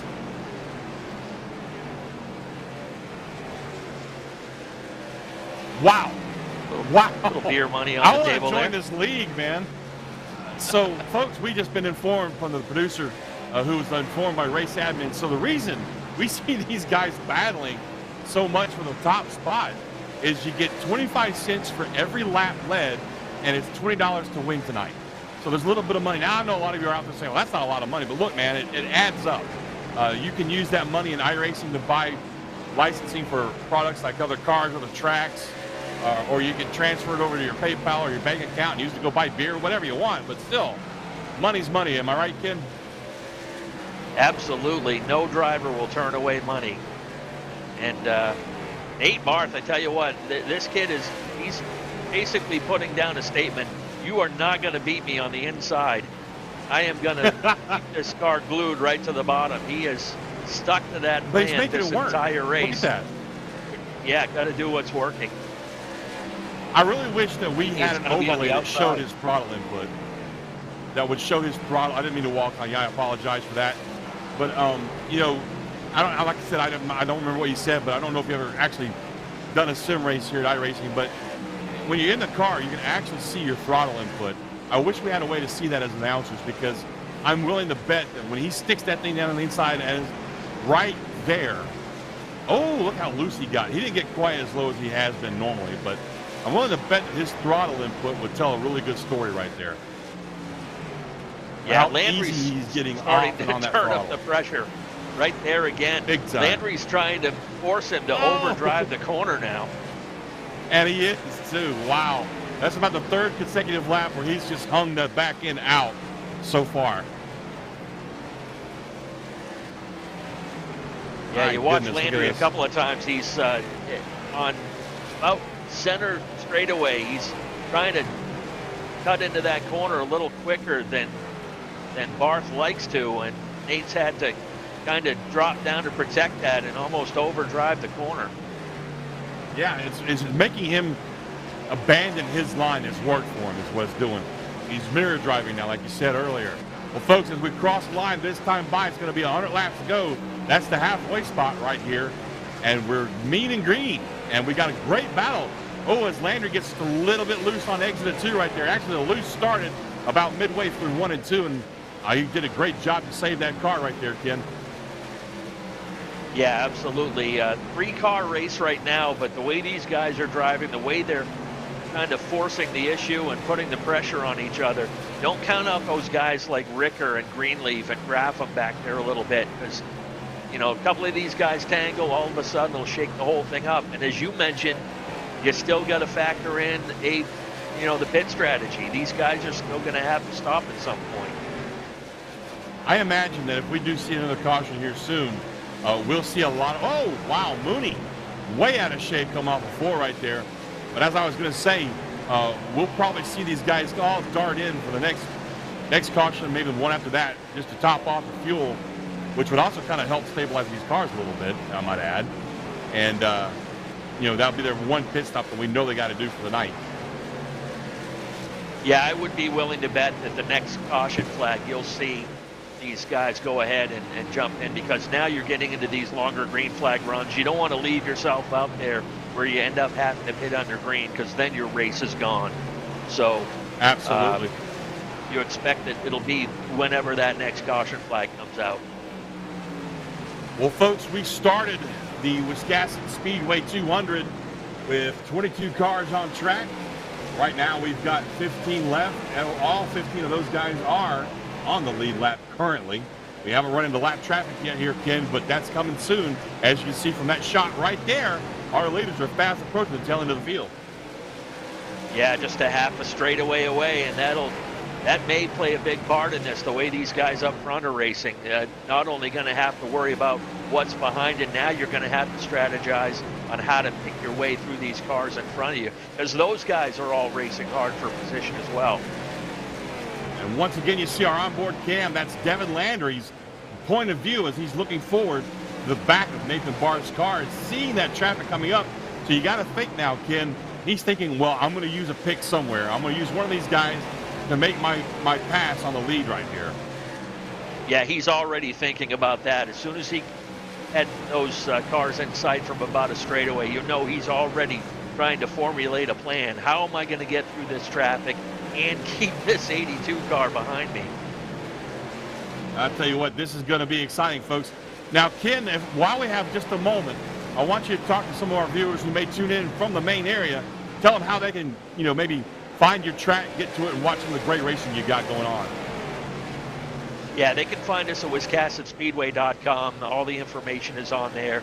I'm happy to say that we've set up for the second year in a row, the folks with Speed 51, now Racing America, will be live streaming some of our races this year, including the Coastal 200 on May 29th. So if you're not up in this area, I hope you get a chance to hop onto Racing America, join us, and catch some of the action at Wiscasset Speedway. No. Looking right there, Oh, Landry no, gets caught up. Leaders? Our leaders just got taken out by lap traffic, folks. I did not mean to yell at your comment there, kid. I apologize for that. I didn't think they'd catch those guys that fast, man. Oh my goodness. Yeah, I saw Landry get collected in that, and I don't know where Barth went to. All of a sudden, I see Mooney at the top of the score sheet. Well, here we go. We're going to see it right here. It looks like Nate drove it in there pretty hard, got into the 29, and then the 82 got into him. And, wow, he's got significant damage now to that car. It looked like maybe Landry's got some damage too. Well, folks, you heard Mr. Ken. That's how you get in contact with the folks at the track. Go check them out, WiscassetSpeedway.com. I wish I was up there, Ken. I would love to drop by and watch these guys get after it. Now, we talked about this prior to this caution, that these guys hit pit road and get fixed up with fuel, and there they are. And it looks like 11 blew his pit stop. 75 looks like he's lost. I mean, he's in somebody else's pit stop. That's weird. Apparently they do that because there's not enough room to sim. Okay, yeah. Thank you, producer Cody. So yeah, I've just been informed that in the sim there's only 16 pit stalls, so they got to share. Well, that would be kind of awkward in a real life situation, wouldn't it, Ken? Yes, it would. The guys tripping over each other. If I'm not mistaken, somebody told me that we discussed this once before about Hickory, that in the real life, when they have a caution and everybody decides to do pit stops, they actually cycle people in that are sharing pit stops. So I would love to see that in real life. Here we go. Mooney making his way around the outside of everybody here. I think we're getting ready to stack this back up for a restart. I'm not sure. I think these are all guys that are laps down that he's passing up. Wow, that was intense, Ken. That was really intense. Yeah, I knew those lap cars would play a factor in this one, and unfortunately, Nate Barth looks like he just tried to shorten up that corner too much. He was worried about those cars in front of him and holding off the 82 of Landry, and he was on the apron on entry to the corner, and that he's made the apron work mid corner. You are not going to make it work on entry, and that kind of proved the point right there. Yeah, that's going to cost him a lot too. He's going to go all the way back to probably 13th or 14th on this restart, which is unfortunate because he had a great car. He led a lot of laps there, and like you said, he was making the apron work in a place where nobody else that we've seen so far today make it work. He was kind of cutting it down mid to exit on the apron there, and it was really helping that car turn. But like you said, he entered the turn way low on the apron, and that just does not work out to your benefit at all. But look at the damage. We got, looks like everybody's driving with damage now. We're going to go single file for this restart, Ken. Pace car is off the track on the pit road. We're back to green with Devin Landry leading this thing. Jason Ricker was lurking back there waiting for something to happen. It did. He made it through. Got Mooney back there in third, and we got 3 car getting really loose right there. That's Jim Graffam in that 3 car. Got really, really loose. I'm sorry, Trevor Graffam. Not sure what happened there, but he did save it, and we're still green.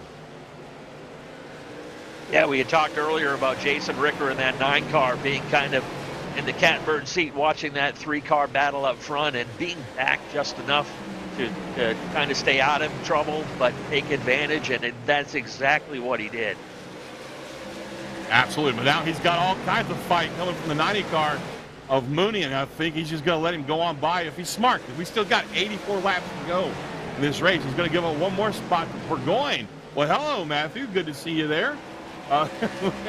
Man, you know, Burgoyne started way back. Oh, we got another caution on track.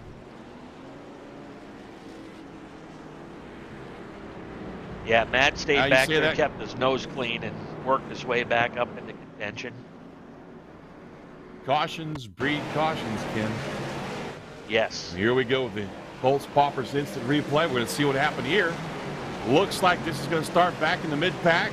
And the 41 Mario again. Whoa, man. Mario Kalani, he's just having a rough night here at Hickory as well. Another one of those guys that was a cell spin, and he's had a couple of them tonight. It's just hard to get a handle for some guys on this track. Yeah, you'll find, I don't know Mario terribly well myself. I did get a chance to meet him a couple of years ago. He's associated with Trevor Sanborn, who drives on the Pro All-Star Series. Don't know if Mario's been a driver himself. Here's a great opportunity for him to race, though. I'm pretty sure he's got some racing experience, but he's certainly been around a successful race team. Well, he's been running this series for a while as well in the sim racing, and has had some pretty good runs. Been caught up in some messes, you know, as well. But just having a hard time getting a handle on Hickory, which, you know, I've never gotten a handle on Hickory myself. So we're going to rack them back up here. I believe, is Landry hitting pit road? He is. Landry's going to give up the lead now and come into pit road. And let's see if he just tops off fuel, if he's going to take tires as well. Believe he's just topping off. Yep. Okay, so he's out now. And that is going to give our lead back to, I think, Mr. Mooney. Yeah. Kyle Mooney, that 90 car, who's not unfamiliar with the lead, Ken. He's spent a lot of time up there up front tonight in the first 50-some-odd laps, and now he's back up front. But look, there's Mr. Ricker back there, second place. We were talking about him. He was playing it smart, and he threaded the needle on that big wreck with the lap cars and leaders. Let's see, we've got the 38 car of Matthew Burgoyne right there behind him. And as I started to say before this caution came out, Burgoyne started back there in about 15th or 16th tonight, and it just kind of slowly worked his way up, like I said. Green flag is back out. Single file restart. Mooney takes the lead. We're going to say single file for at least a couple laps, I'm sure. Or not. It looks like Burgoyne really put the pressure on Ricker there to try and get around him and take that second spot away there, Ken. Yeah, here's a chance for Matt to get himself back into this run for the checkers. Stay right there with Landry. Wait for that opportunity. Matt's a good, clean racer, but he's a guy who will certainly take advantage of any mistake that Jason makes there in the 9 car or anybody else for that matter. Yes, sir. Now, if I'm not mistaken, I believe Burgoyne and Ricker might have some history. We'll have to keep an eye on that. But I'm sure, like you said, Matt's normally a very level-headed, cool-headed, clean racing cat, yes. You know. So there may be nothing to worry about there. But, man, I tell you what, this is a great battle shaping up front here for that lead. Mooney isn't quite as dominant this latter half of the race as he was the first half of the race there, Kim. Yeah, again, a 3-car breakaway. Graffam leading that second group there in the 3-car. David Greenleaf has been solid in that 5th position for a while now. And we had mentioned Ed Connolly. He's been in the middle of a lot of the action in the 11 car. He and Doobie have been locked in a battle pretty much this entire race so far. See them side by side behind Greenleaf. You know, one of my favorite things about racing here at Hickory, at least in iRacing, is the amount of door banging you get to see without wrecking normally. And look at that. There's Barth now, kind of pick his way back up to the front. You know, using that line that he had used for so much of his lead time, where he gets in there and just cuts it really good on the corner, down on the apron there, and helps that car turn. But, Ken, do you think he's going to be able to get back up front? Well, not if he's sitting right there. That, as I said, Connolly and Doobie have been locked in a good side-by-side battle for several laps, and that's going to have to be a lot of patience on Nate Barth's part to wait for an opening there. I think he's got the car. I think he's got the drive to be able to get there. He just needs the room now. The room and, you know, maybe, I don't know, what's the pleasant word? The gumption. Maybe make something happen, you know? I'm trying to keep it PG on the air here. You know what I was trying to say. Exactly. Oh, wow. I think the 80 car just got up into the wall there a little bit. That's going to let both these guys by on the inside. You're going to move the 11 car of Ed Connolly up one spot. You're going to move the Nate Bart up a spot, and then Doobie's going to fall back just from a little bit of contact with the wall. Broke his momentum and let these guys get by in there, Ken. Yeah, and here goes Barth, like we were talking about. He just needed the room to do it. He sets that car right at the bottom again in the corner, and Connolly has got nothing for him. So Nate Barth now with some clear racetrack up ahead and looking to give chase to try to get back into the top 5. And he's gonna do it, I'm pretty sure. I mean, he's already up to 6th. He's cleared both these guys. He's able to. Oh, we got a spin now. The 80 car loops it a little bit down there on the inside. Kept it straight, and we're going to stay green, I think. Yes, we are. So yeah, Doobie with a good save. That was a great save. Let's be honest. That is not something that's very easy to pull off in a late model stock car. Once these tires are worn out and greasy on a hot track, saving that's some skill right there. But back to what we were saying about Barth. Oh, wait a minute, up front now. We've got a great fight between Mooney and Burgoyne, first and second right here. Looks like Ricker's faded back a little bit out of this picture, but man, Burgoyne is just eating up the bumper of our leader, Mooney. Yeah, Matt has not had a taste of the lead, and he's getting hungry with the laps winding down. We're down to 65 to go here. Oh. We have another caution. Yeah, it was right up there at the exit of turn 4. Two cars locked up with each other up against the wall. And we'll wait and see if our instant replay catches what happened there.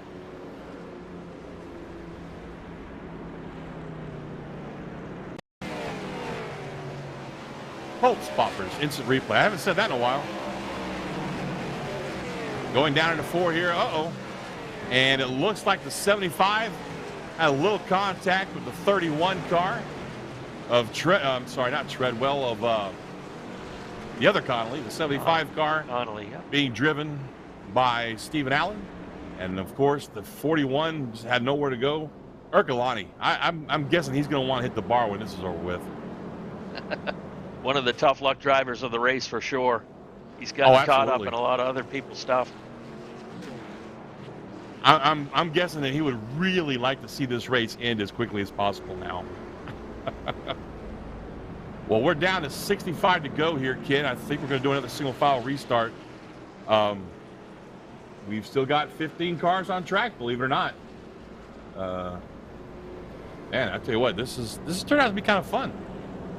For us, anyway. Yeah, absolutely. Maybe not so fun for you've had a handful like of, yeah, absolutely. You've got a handful of guys that have had a taste of the lead and shown what they've got. You've had Mooney, Landry, and Barth all leading laps. Now you've got Burgoyne. I think you find it's go time for Matt here pretty soon too. He wants to show what he's got there in the number 38 car. So right now it's still anybody's race for sure.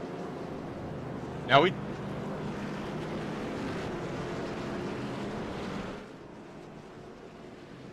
interesting. So there's something else, Ken. We spoke about that in the LCQ, the time limit. So these guys have 45 minutes left now to complete 65 laps of racing. And folks, don't forget, caution laps do not count.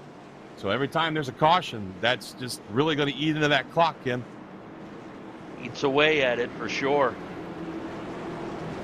Oh, we're going double foul on this restart. That's going to put Burgoyne on the outside, and we have seen Burgoyne make that outside line work on these restarts, Ken. Yeah, it's not going to intimidate him. Mooney with a great start down on the inside there. Burgoyne still hung out to the right on the outside. We got, almost 3-wide battle back there for 4th, 5th, and 6th. So Burgoyne's going to slip back into the inside there behind Mooney. Kyle Mooney's going to keep that up. We got another caution out. See, if they hadn't mentioned that time limit, this probably wouldn't have happened. I'm kidding. It's Hickory. We knew this was going to happen. Well, they've shown that they've had the ability to get into one of those good long green flag grooves. It's usually those guys in the back that have not much of a car left, not much patience left. Oh, okay. That was the 3 car of Doobie, however you say it, getting into some contact with our former leader, Nathan Barth. He started to slide and almost had it saved, but unfortunately got turned around the wrong way there and brings out this latest caution. My goodness. Ken, what do you think? Are we going to get to some green flag racing here? Yeah, and sometimes it comes down to the race director just telling the guys, hey, calm down. You did good there in the middle section of the race. I know we're getting down to crunch time, but here's your leader pitting right now, by the way. Yeah, I'm sure that's eating him up. But, I mean, the good news is there's only 14 cars left on the lead lap now. We know Kyle's got a fast car, relatively undamaged, even after all of the craziness we saw with those lap cars earlier tonight. So And I mean, look, Landry did it too. Landry had to pit from the lead and came back out in 15th, and now Devin's up to 5th. So I'm sure Mooney took all of that into consideration when he made this plan to duck in and grab that fuel. I didn't notice, kid. Did he take tires too? Yeah, I think he did. So he's going to have some fresh rubber on there. Oh, I really don't know what's going on with the timing, but I got one showing me one thing and one showing me another. So he's going to restart 13th, looks like. Yeah, 13th back there with Graffam in the 3 car. As we're stacked up 2 by 2 by 2. Green flag is out. Pace cars on pit road. Burgoyne to the lead now. Finally finds himself up front after starting back there in 15th. But he's got his hands full with Jason Ricker diving down to the inside, Ken. Battle for the lead coming off of 4. Yeah, Jason Ricker taking advantage. He saw that opening on the inside. He's going to make Burgoyne earn it out wide, and Matt up to the task. Out muscles Ricker and takes the lead for himself. But in the meantime, Ricker back there battling for that lead. But look who's coming up the outside line there. Not a place he's familiar with running, by the way, I might add. Oh, and as I say his name, Nate Barth into the outside wall, falls in behind Devin Landry. Yeah, got to regather it there. He caught the wall pretty good, but had the spot there to settle in behind Landry, and then he loses it. Car spinning right behind him. That was Ed Connolly. Well, I thought it was going to stay green, but it does not. He got a little out of shape there. And once again, both Poppers replay is going to show you. I think he caught the apron here, kid. There's a. It kind of started there with Barth getting into the wall, and looked like they settled back in. But yeah, it looks like he pretty well lost it on his own. I was looking for contact behind, but it wasn't there. Yeah, I didn't see it either. He might have just gotten in that corner a little too hard right there. And this late in the race, I mean, you know, that's a pretty good recipe for getting yourself turned around there, is just going in way too hard like that. But, man, that damage to Barth, I'm not sure if I was seeing things, but it almost looked like his rear end housing might have gotten moved to the left side of the car a little bit there.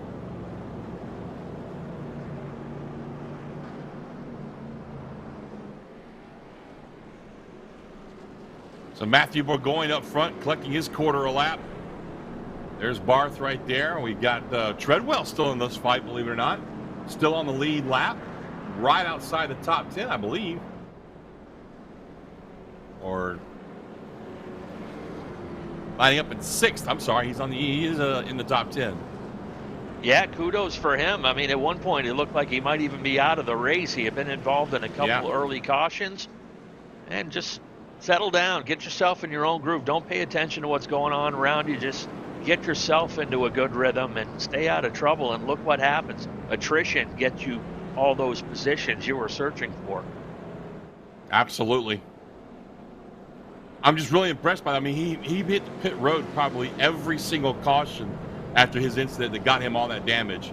Just getting the fenders beat out, getting everything fixed on the car, and staying in it and staying out of trouble, and finds himself outside the top 10 now. But he's also finding himself in a position where he's got to fight with Mooney right behind him. Oh, my goodness. That's going to be intense right there.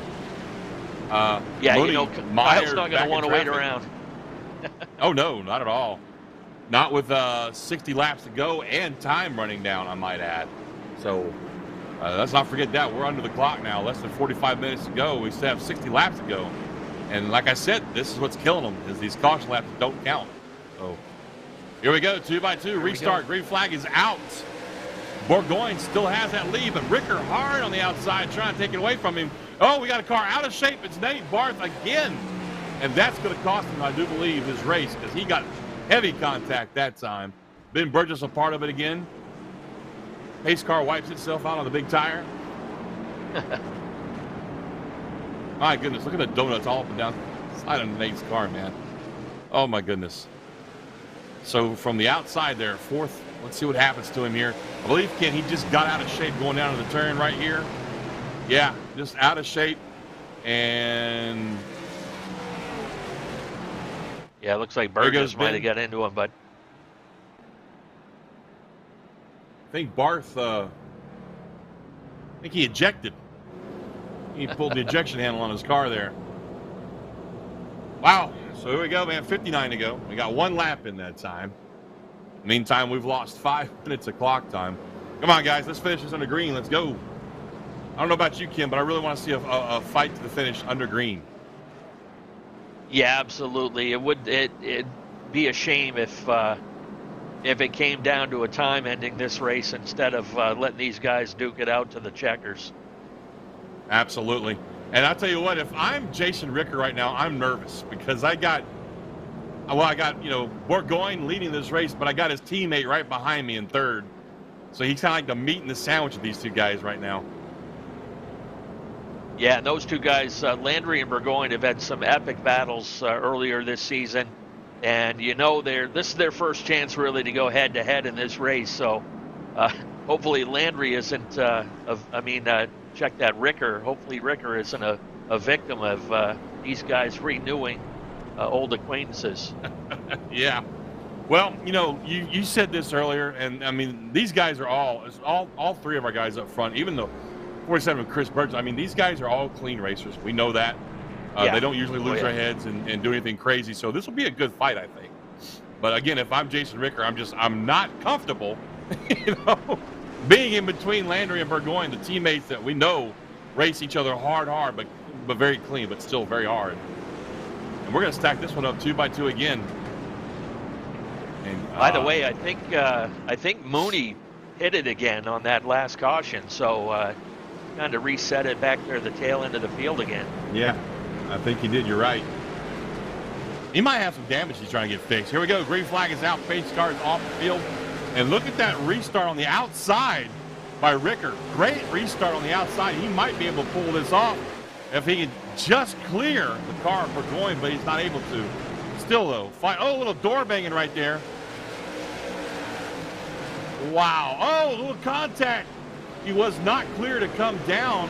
Caution is out this time pretty quickly, even though he saved the car and kept it straight. Got no damage really at all from that little incident, Ken. He got lucky.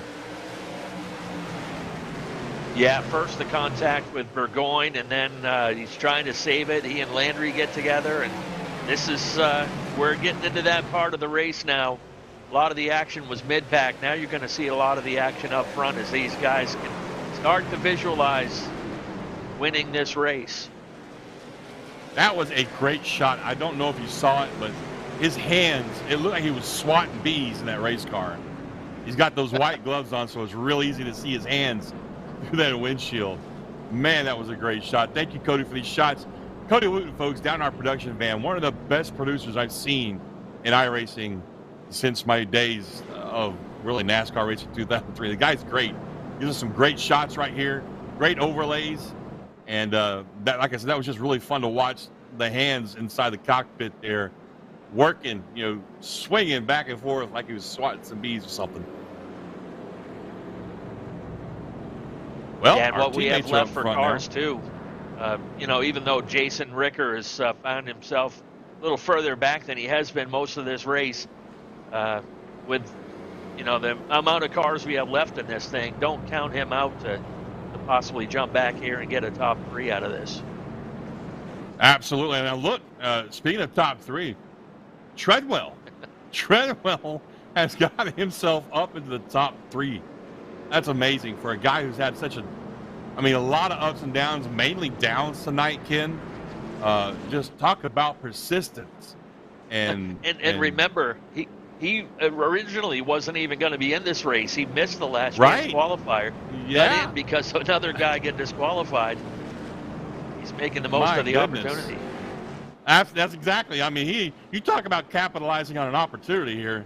That's a guy who's getting it done. He's got 55 laps when we go back to green here, or 37 minutes, either or, whichever happens first. But yeah, it's really good to see him up there in third spot. We'll see if he can hang on to it. He's got a bunch of Tigers behind him, though, ripping and growling and grinding for that red meat, that win. We got teammates, Burgoyne, Landry up front. Pace car ducks off down pit road. Green flag is back out. We got a restart on our hands, and we're on board here with Treadwell in the 48. watching this fight for the lead in front of them between two teammates. How hard will they fight each other, Ken? Oh, you know, being teammates, you know, as we're heading in close to the final 50 here, it's only going to ramp up the intensity of this battle up front. Yes, it will. I'll tell you what, right there, Burgoyne gets a shot in the bumper from Landry on the exit at 2. Doesn't do anything but, you know, drive him forward a little bit, make him understand that he's got competition back there. They may be friends, they may be teammates, but right now, they're competitors on track. Yeah, Landry almost pulled a crossover move on him. Was up high coming out of the corner and able to cross over. Got a nose underneath Burgoyne, but he was able to fend it off. Still looking at that onboard cam down there in the lower right hand. I mean, I love watching this. Look at the hands just working that steering wheel as they exit turn 4 right there. You see the light lighting up on the dashboard. That's his rev limiter. He's hitting the chip going down to those corners, which means he's getting everything he can out of that race car. I love that sound. Yeah, you know, it's either really good or really bad when you hear that hitting the chip. That means either you've got top speed as you're going down into that corner, which is great. That means you got a great exit off the last corner, right? Or it means you've broken traction somewhere and you're about to have a very bad day. Exactly. I think Treadwell got a little bit loose out of the corner that time. Lost a little bit of ground, but still solid in third. Yes, he is. Now, we talked about his bad luck tonight, the fact that he's really enjoying a top 3 run. Look right behind him. You got Chris Burgess in that 47 car. That's another guy, again. Chris Burgess has been caught up in other people's accidents, got a lot of damage on his car, been in and out of the pits. Now he's making a fight and taking third place, it looks like. Yeah, nice clean pass. Takes over third and pulls away quickly from Treadwell. Indeed he does. I think Treadwell, he knows his car is used up. So he's going to take what he can get right here. He's going to, you know, oh, wow. Man, that was a hard hit. Greenleaf just bounced that car off the exit of turn 4 right there. That's not the way to treat your car. It's really, really not. Hey, as you remember, he did that on the very first lap of the race, too.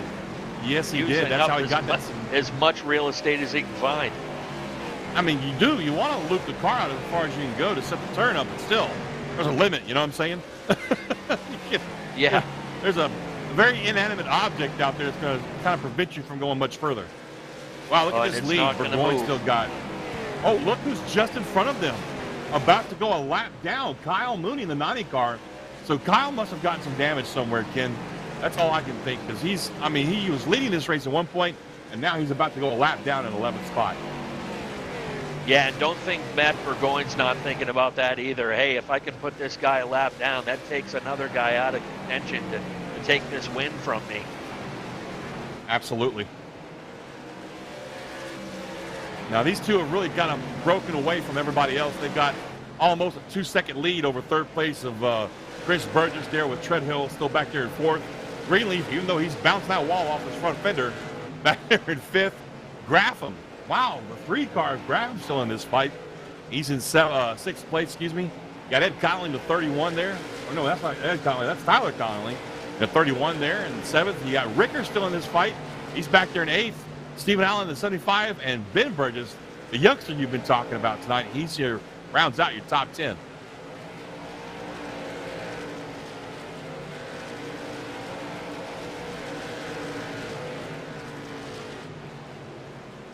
As our leaders are getting ready now to maybe start hitting some lap traffic, they're still trying to get around Kyle Mooney.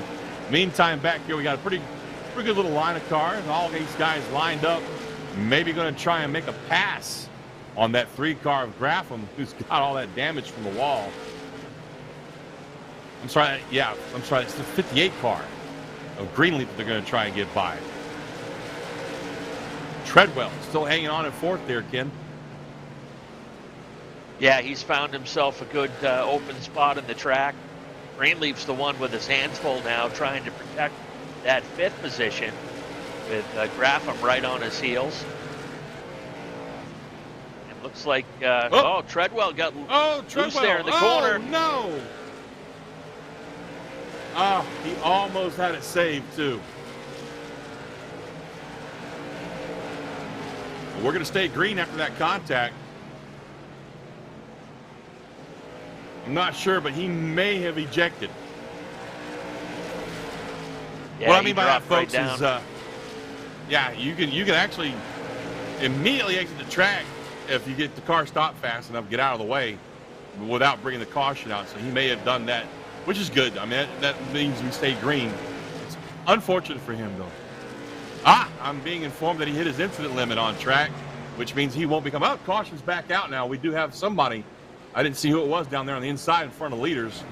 That'll be the 75 car. Stephen Allen. Boy, he really shortened up the front end of that car. Oh, Hoppers instant replay all by himself. Just gets loose right there, Ken. Yeah, one of those days. He's been involved in a couple incidents already, too. No doubt the handling going away on that. I was about to say the same thing with Brian Treadwell. He had been doing so well here in the second half of the race, you forgot about all the trouble he had early on. And as our race control said, he had used up his incident limit. So tough break for him. Yeah, that's really unfortunate. I mean, I was really happy to see him make such a great bounce back, after all the trouble he's had tonight. But right now, folks, we started this race. Let's see here. We started this race with, I think, 22 cars.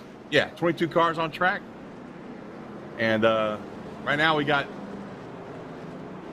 10 cars left on the lead lap.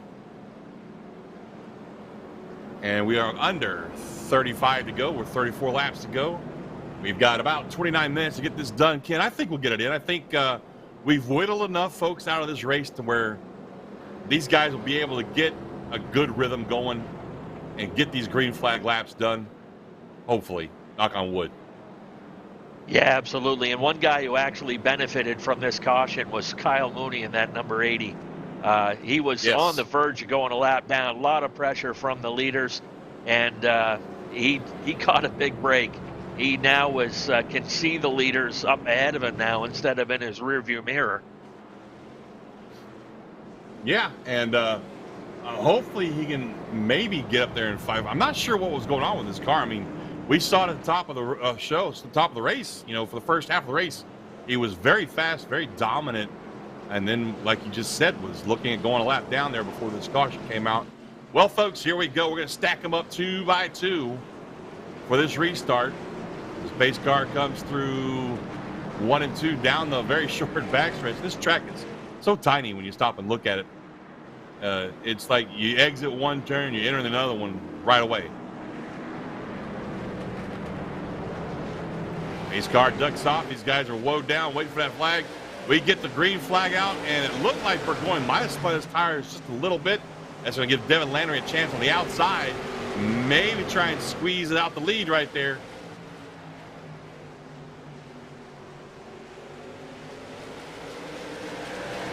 I'm getting a kick out of David Greenleaf in that 58. There's probably not a straight fender on that car. He has hit everything but the pace car tonight, but he's still got those 4 wheels pointed in the right direction, and he's solid there in the 3rd position right now. Yes, he is. And I tell you what, Kyle Mooney's looking really strong back there in 5th. Whatever his problems were, it looks like he's got them worked out, but you're right.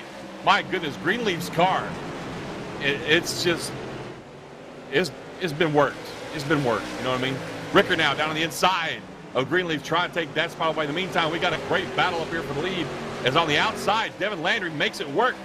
Passes up Burgoyne. His teammate takes that lead away now. So move Devin Landry up to the lead. Burgoyne to 2nd. Rickard still hanging on to 3rd right now, but he's got his hands full, Ken. Oh, my goodness. Greenleaf gets a little loose right there. Into the wall. Yeah, caught the wall again, too. But statement pass from Landry, by the way. How many times have we seen somebody pass on the outside for the lead in this race? Not many.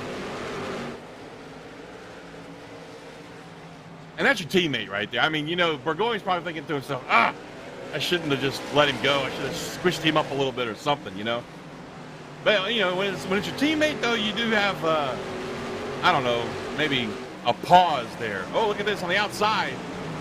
Mooney trying to get around Ricker, the 3rd. Yeah, again, going back to Mooney and catching a little bit of good luck on that last caution. He was on the verge of going a lap down, and now he's on the verge of cracking the top 3. Yeah, really crazy how this race has been for some of these guys. I mean, you saw Treadwell involved in a lot of accidents. He got up in there. Oh, my goodness. I thought we got a little bit of contact for a second there between the 47 and the 90. Chris Burgess right there on the inside of Kyle. And I don't know if Mooney realized he was down there or not. They keep it straight. And Mooney, classic example. Oh, my gosh. He is really driving the wheels off that car, Ken. Yeah, Jason Ricker's got a handful there, too. He's now trying to hold off 2 cars there and hold on to that 3rd position. But Burgess coming to life. Oh, Mooney kicked out of line, up out of the racing groove. Loses a couple spots. Yeah, that's going to definitely cost him at least 2 spots.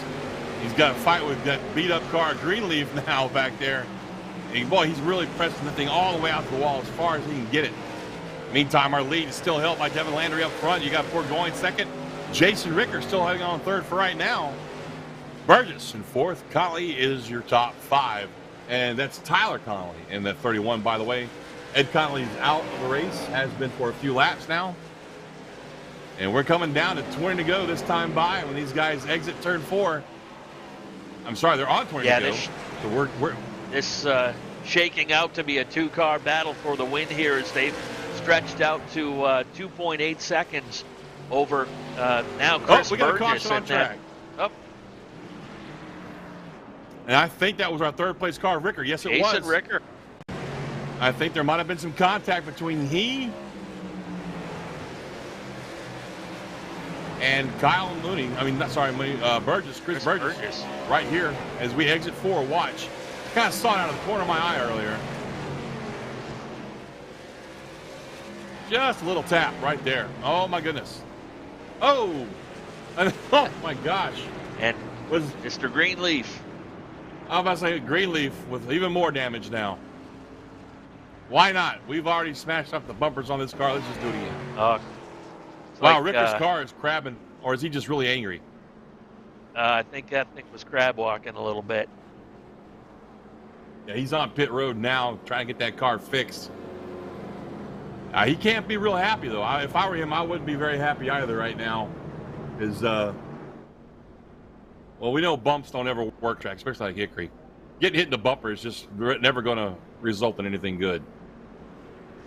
Well, I did see that Jason was having trouble, and I don't know if it was intentional or not, but he was having trouble keeping a kind of a consistent line. He was down low sometimes drifting up a little bit. The car was pushing up in the corner, and Burgess is, hey, it's go time. We're inside 20 laps to go. Chris is like, the opportunity's there. I'm going to take it, and tough break for Jason for sure.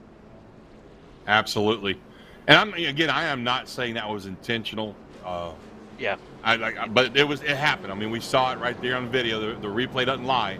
There was contact, and it was contact in a spot on the bumper that usually results in at least somebody sliding up out of the groove. Sometimes it's going to result in a guy spinning out. But what it does do is it's going to set up a 19-lap shootout, and we're going to see if Landry can hang on to that lead or if Burgoyne might be able to take it back from him. What do you think there, Ken? Well, it'll set it up here where these guys will have some clean racetrack up ahead of them. Actually, from what you see, not a lot of cars to worry about behind them. So these guys are going to get a chance to get up there and settle it between the two of them. And these are a couple guys you expected to be in this position when this race started. Absolutely. We spoke about that at the top of the show. These two have had a great season. Multiple wins, definitely multiple top 5s, top 10s, and some of the fastest guys on track. And the green flag is out, and wow. I tell you what, that was a great start by Devin Landry in that 82. Jumped out the lead fast. He's got Burgoyne right there in second. Mooney's still hanging in there. He's going to take that 3rd spot away from Connolly in the 31 car. Tyler Connolly, not somebody we've talked a lot about tonight in that 31. He's a great rebound happening here. Still has that spot. He and Mooney are duking it out right there. Wow, Mooney uses up every inch of real estate he can on the exit of 2 right there. Kind of slows him up a little bit. He's going to drop back and forth right on the bumper of the 31 car. Got Chris Burgess, Ben Burgess back there in 5th now. Ben bouncing back as well, Ken, having a good night. Yeah, Ben early on had a taste of the top 5, drifted back, got into some trouble. Now was brought that 7 car back into contention, running in 5th. Looked like Mooney a couple laps ago. It might have tagged the wall just a little bit. Not enough to really upset the steering on that car, but kind of ruined his momentum. And as you said, had to settle it back in behind the 31 of Connolly. Yeah, that he did. And but he's not giving up. He really wants to get up there and just try to get as close as he can to the top 3. Trying to make something happen right here. In the meantime, back up front, Landry has stepped out to about a 2 or 3 car length lead over his teammate of Matthew Burgoyne. And we're getting down to it right here. It's 13 to go. When the cross line will be 12 to go this time by.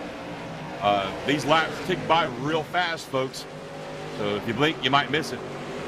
Right now, our fight's really between these 3 guys for 3rd spot. Connolly, Mooney, Burgess. Who's going to take it? Right now, Connolly has it. Mooney wants it. Burgess will take it if these 2 guys in front of him get mixed up and tangled somehow. Yeah, again, Mooney steps to the outside, but as you see that car not liking the handling on the outside, Connolly's not giving him anything on the low side. So Connolly running a smart race, he's going to say to Mooney, if you're going to beat me, you're going to have to go around me. Contacted 1 and 2 by those 2 again. In the meantime, Burgess just hanging out right there because you guys go ahead and make a mistake. I'll be here. He's going to get right up in there with it. Oh, he might want to go ahead and put his car into this fight, Ken. Under 10 to go, 9 to go right now. As we come to the line, it's going to be 8 to go. Wow, look at this fight for Mooney on the outside. Finally getting that 90 car, that is, to hook up and get a little momentum there on the outside. Can't quite clear the 31 yet. I think Burgess is trying to decide which driver he wants to follow. Yeah. Wow, what a fight between these 2 for that 3rd spot. Mooney finally clears him. Moved Mooney back up to 3rd. Somebody who was almost a lap down earlier. And when we saw him right in front of the leaders before a restart, I mean, you know, we really thought he was out of this thing, but here he is now, 3rd spot. Yeah, and kudos to Connolly. To you know, he held his line and again said, you know, if you want to beat me, do it on the outside, but he gave him the room to make the pass, didn't force him up to the wall or anything. So we are in crunch time. Let's see if Burgoyne has anything for Landry here in the closing laps. I'm honestly, I don't think he does. I think that Landry's got a little bit fresher tires for starters and a little bit less damage. Excuse me. So 4 to go now, 3 to go as they cross the line. This thing is really winding down fast. Landry still has about a 2-car length lead over that of Burgoyne in 2nd place. His teammate, they've got a 3-second lead over Mooney back there in 3rd. Connolly 4th. Ben Burgess rounds out your top 5. 2 to go. 2 to go. Cross flags right. Sorry. Popsicle sticks as they call it. Going down the backstretch through 3 or 4 this time by the white flags. They cross the line. Burgoyne trying to muster up something to help him pass his teammate. Down through 1 and 2 for the last time. Devin Landry out front.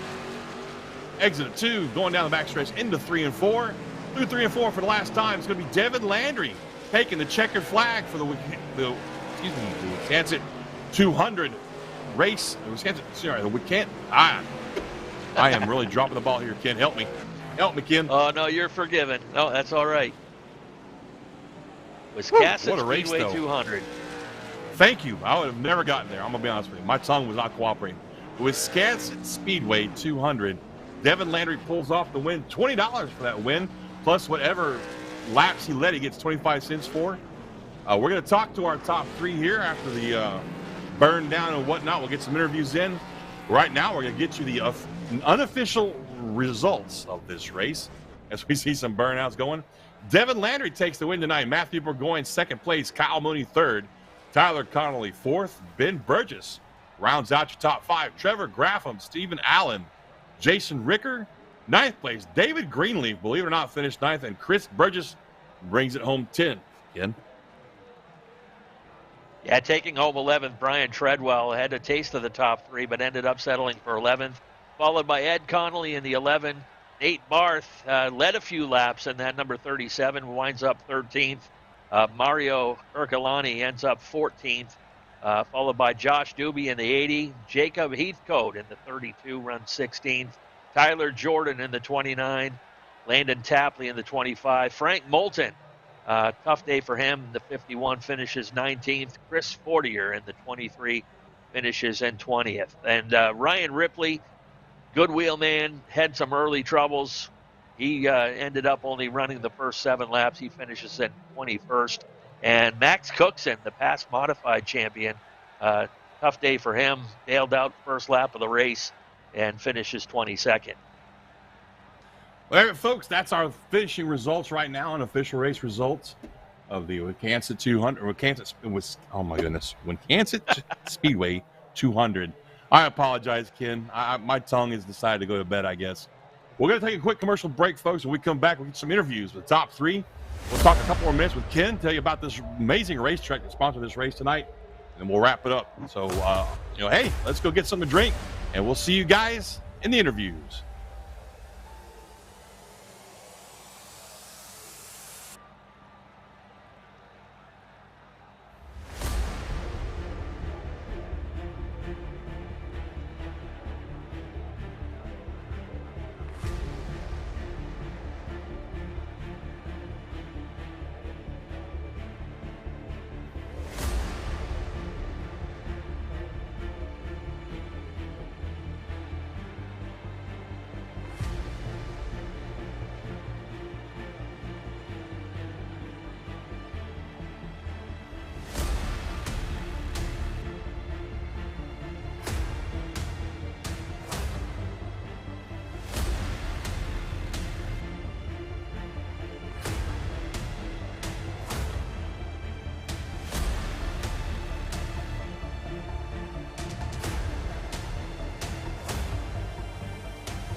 All right, race fans, we're back for the post-race interviews here at Hickory Motor Speedway for the Wiscasset Speedway 200.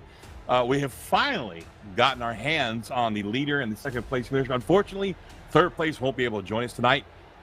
Man, folks, I don't even know where to start, so I guess I'm going to start with Matthew Burgoyne, who finished second tonight to his teammate Devin Landry. Matthew, you had a rough night. Let's just start off with the fact that you had to get in the heat races. You had a rough time doing that. You started, what, I think 15th tonight?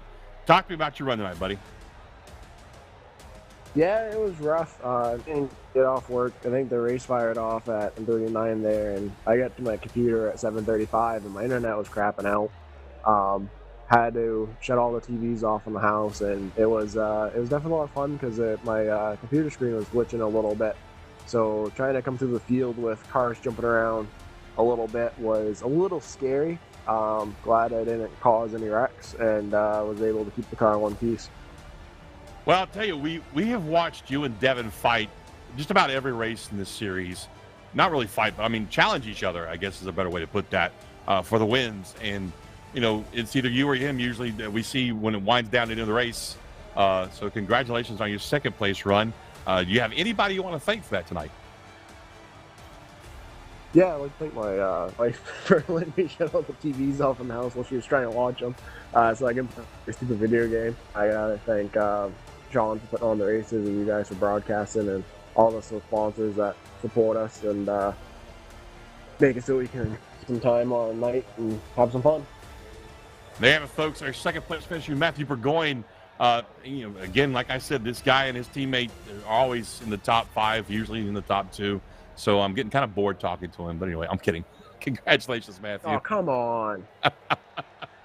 It's hard to come up with new questions when I can see you guys every freaking week in the winner's circle or in second place. It's a good thing. It's a good thing. Yeah. Congratulations. Well, you bring up the next time. The next one I don't think I'll be at because of my suspension. So. Yeah, we weren't going to bring that up, but since you did, what lessons have you learned, young Padawan, about, you know, temper tantrums? Oh, you know, you gotta watch it. But hey, if you mess with the bull, you get the horns. I won't say I wouldn't do it again, but I'll definitely think it through a little bit. That's good, man. Well, look, it's great talking to you tonight again. All seriousness, congratulations on a great run. You made it look easy to us up in the booth. I know it wasn't, so congratulations, my friend. Thank you. All right, folks, that's it in second place, Matthew Burgoyne. We're going to move on now to his teammate and victor tonight, Devin Landry. Devin, my friend, does this ever get old? Don't lie to me. It doesn't, does it? No, it doesn't get old. It's a pretty good feeling, honestly. Kind of forgot. I had the fuel calculator up and took fuel when I pitted, and then took the lead. We went, 2 laps, and then I realized, I got 0.0 left at the end of the race. I got to pit. So coming back up through the field, it was kind of sketchy, but it made it work, I guess. And somehow I didn't burn the tires off it. Well, I got to say, like I told Matthew, you guys make this look easy. I know it's not. This is me personally, but I'm not a huge fan of short track racing because I suck at it. But watching you guys week in and week out here at the Maine Sim Racing Series reminds me that there are people who actually make this look pretty easy and are pretty damn good at it. So congratulations on your victory, my friend. It was fun to watch you battle up to the field, not once, but twice. So give me a rundown on who you want to thank for this, man. I got to thank Pull Down Motorsports, all those guys over there, Trayton, Lepsovich, and all them. They treat me really well. Sean for putting the league on, you guys for broadcasting, and all the sponsors. And my parents for putting up with it, even though they're not home. And the neighbors, honestly, because it's pretty loud sometimes, so they get pretty annoyed sometimes. So, but they deal with it, I guess. Well, that's mighty nice of them. Well, look, man, I know you're probably ready to get on to some celebration time. Thank you so much for your time tonight. Again, congratulations on your win. And, I guess we'll see you probably next race, right? Oh, yeah, you bet you will. Well, there you have it, folks. Devin Landry, tonight's victory is his at the Wiscasset Speedway 200 at Hickory Motorsports, the track known as America's most famous short track. Well, we would have a third-place driver to talk to, but unfortunately, again, he can't make it tonight. So before I wrap up, Sean Kimball, are you available for a comment or two, sir? Sure am. Well, Sean, your guys, they put on a hell of a show tonight, man. What was your takeaway from it? it was typical short track racing. We had our share of cautions, but overall it was a very entertaining race. It was a good battle for the lead at the end of it. Nobody really knew who was going to win until the end, and overall I'm pretty satisfied with how it went. Well, I gotta say, excuse me, I was new to this group a few weeks ago, and over the last few races, I have come to realize that you guys really are one of the best short track series I've seen in a while. Yeah, you've got some cautions, but this is short track racing on iRacing, man. That's going to happen. There's no way around that. But you guys usually get ironed out about mid-race like you did tonight, and we see some great long flag runs. So are you going to be changing the format in any way for the next season, or are you going to keep the same way that you had it, or how's that going to work? Well, our next season doesn't start until next fall, so we still got a few races. That.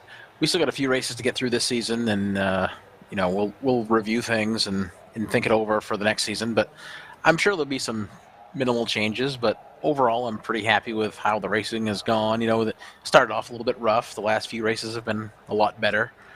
So maybe some format changes, but I don't think anything too major is coming for next season. Well, I'll tell you what, man, I have really enjoyed it, and I look forward to the next few races for this season and next season, man. It's been really fun to watch you guys get around these short tracks and make it look so easy. Almost easy enough to make me want to get back behind the wheel of a short track, but not really. No, I'm a pass. Well, folks, yeah, that's Sean Kimball, the head honcho, the guy in charge over here at the Maine Sim Racing Series.